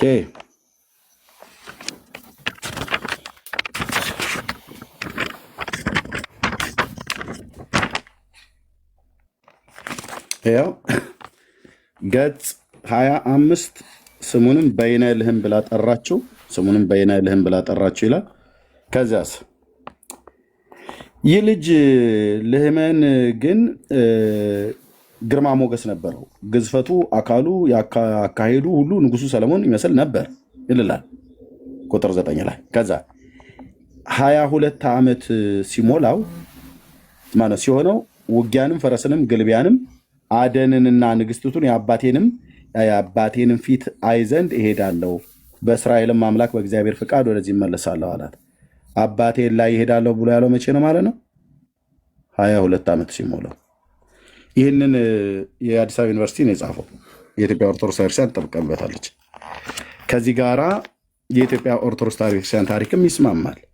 በስንት ዓመቱ ወደ ኢየሩሳሌም ሄዳ ያላለች ሶሎሞን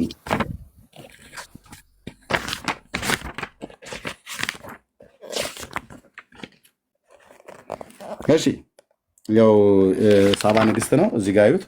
ንግስት ሳባ በተጻፈው ታሪኳ ውስጥ የኢትዮጵያ ኦርቶዶክስ በጻፈችው ላይ ሳነብ እዚህ ገጽ 9 ላይ እዚህ የመጀመሪያው ክፍል እንደዚህ ይላል።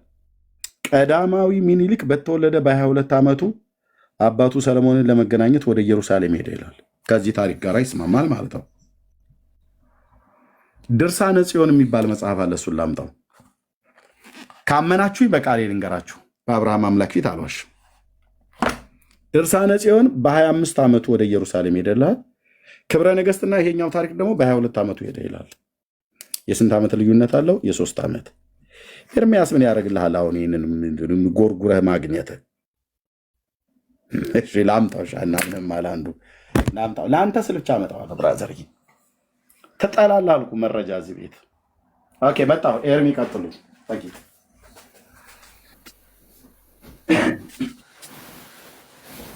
ቤተሰብ እኔ ያለው ታች እየሰማሁኝ ነው እና እንቅልፌ ግን በጣም መጥቶኛል።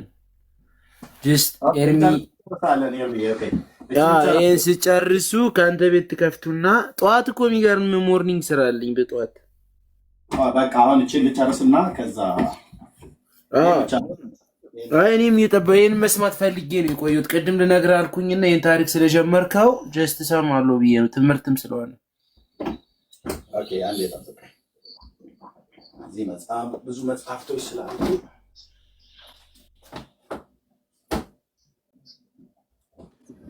ኤርሚዬ እኔ ግን የሚገርመኝ ሰቺ ንግስት ከሆነች ንጉስ አላትና ባላላት ብዬ ነው ማሰበው። ነው ሄዳ ምንድነው አድርገ የመጣችሁ? እዛ እኮ ለታሪክ ራስ እኮ ነውር ነው።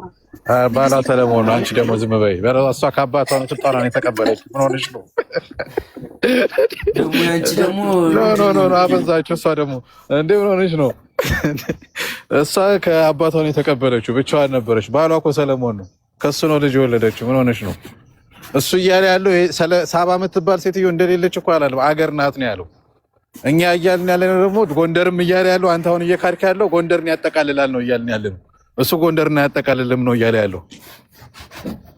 ብቻ ሳባ የምትባል ነበረች፣ ሰሜን ላይ ኤርትራን ትግራይም ነበረች፣ ጎንደርን አታጠቃልልም ነው ያለው። ካርቷ ያጠቃልላል ነው ንግስት ሳባ የሚለው ነበረች እኮ ያለ እኮ። ሳባ የምትባል አገር ነበረች አለ፣ አገር ነበረች አለ። ሳባ የምትባል አገር ነበረች አለ። ስለዛ ነው እያስረዳኝ። አሁን ኢትዮጵያ የምትባል አገር የለችም፣ ጎንደርን አታጠቃልልም። ጎንደር ከኢትዮጵያ ናት ወይስ ከሳባ ናት? እሱ ነው አሁን ጥያቄ መጠየቅ ያለብህ አንተ። ጎንደር አይደለ እኔ ነው እና ታዲያ እሱ እያለ ያለው ጎንደር ሰለሞን ሳባ ናት አታጠቃልልም ከኢትዮጵያ ናት እያለህ ነው ያለው። እኛ እያልን አንተ በመጥቼ ነው የምሞግተው፣ ሳላልብን ብዬ ነው የምሞግተው። አንተ እሱ እያለ ያለው ሳባ የምትባል ሀገር አለች፣ ትግራይን ታጠቃልላለች፣ ኤርትራን ታጠቃልላለች፣ ጎንደርን ግን አታጠቃልልም እያለ ነው ያለው። እኛ ደግሞ ታጠቃልላለች እያለን ያለ ነው። ሳባ የምትባል ነበረች። ሳባ የሚባል ሀገርም ይሁን ንግስት ነበረች፣ ከንጉስት ሰለሞን ጋር ግንኙነት ነበራት ነው እያልን ያለ ነው። አንተን ያጠቃልላል አታጠቃልልህም? ያንተ ጥያቄ ነው።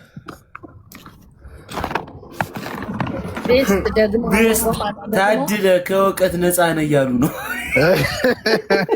ደግሞ ሳባውያንንና እንገንጠል እንዳትል። ሳባውያን ወይስ ኢትዮጵያውያን ነው?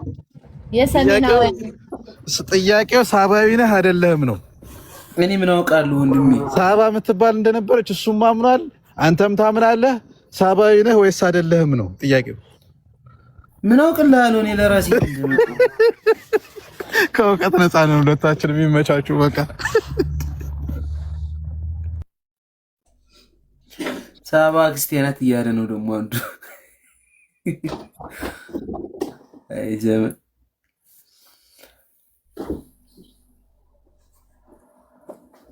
ማን ነው አላምንም ያለ 25 ዓመት ነው ሲል እንትኑ። አይ መጽሐፉን ማጣውት በችኮላ ስለሆነ ድርሳነ ጽዮን ችግር የለውም ወይ በዚህኛው እኛ እናምናለን ንገረንና ከዛ በኋላ ችግር የለውም።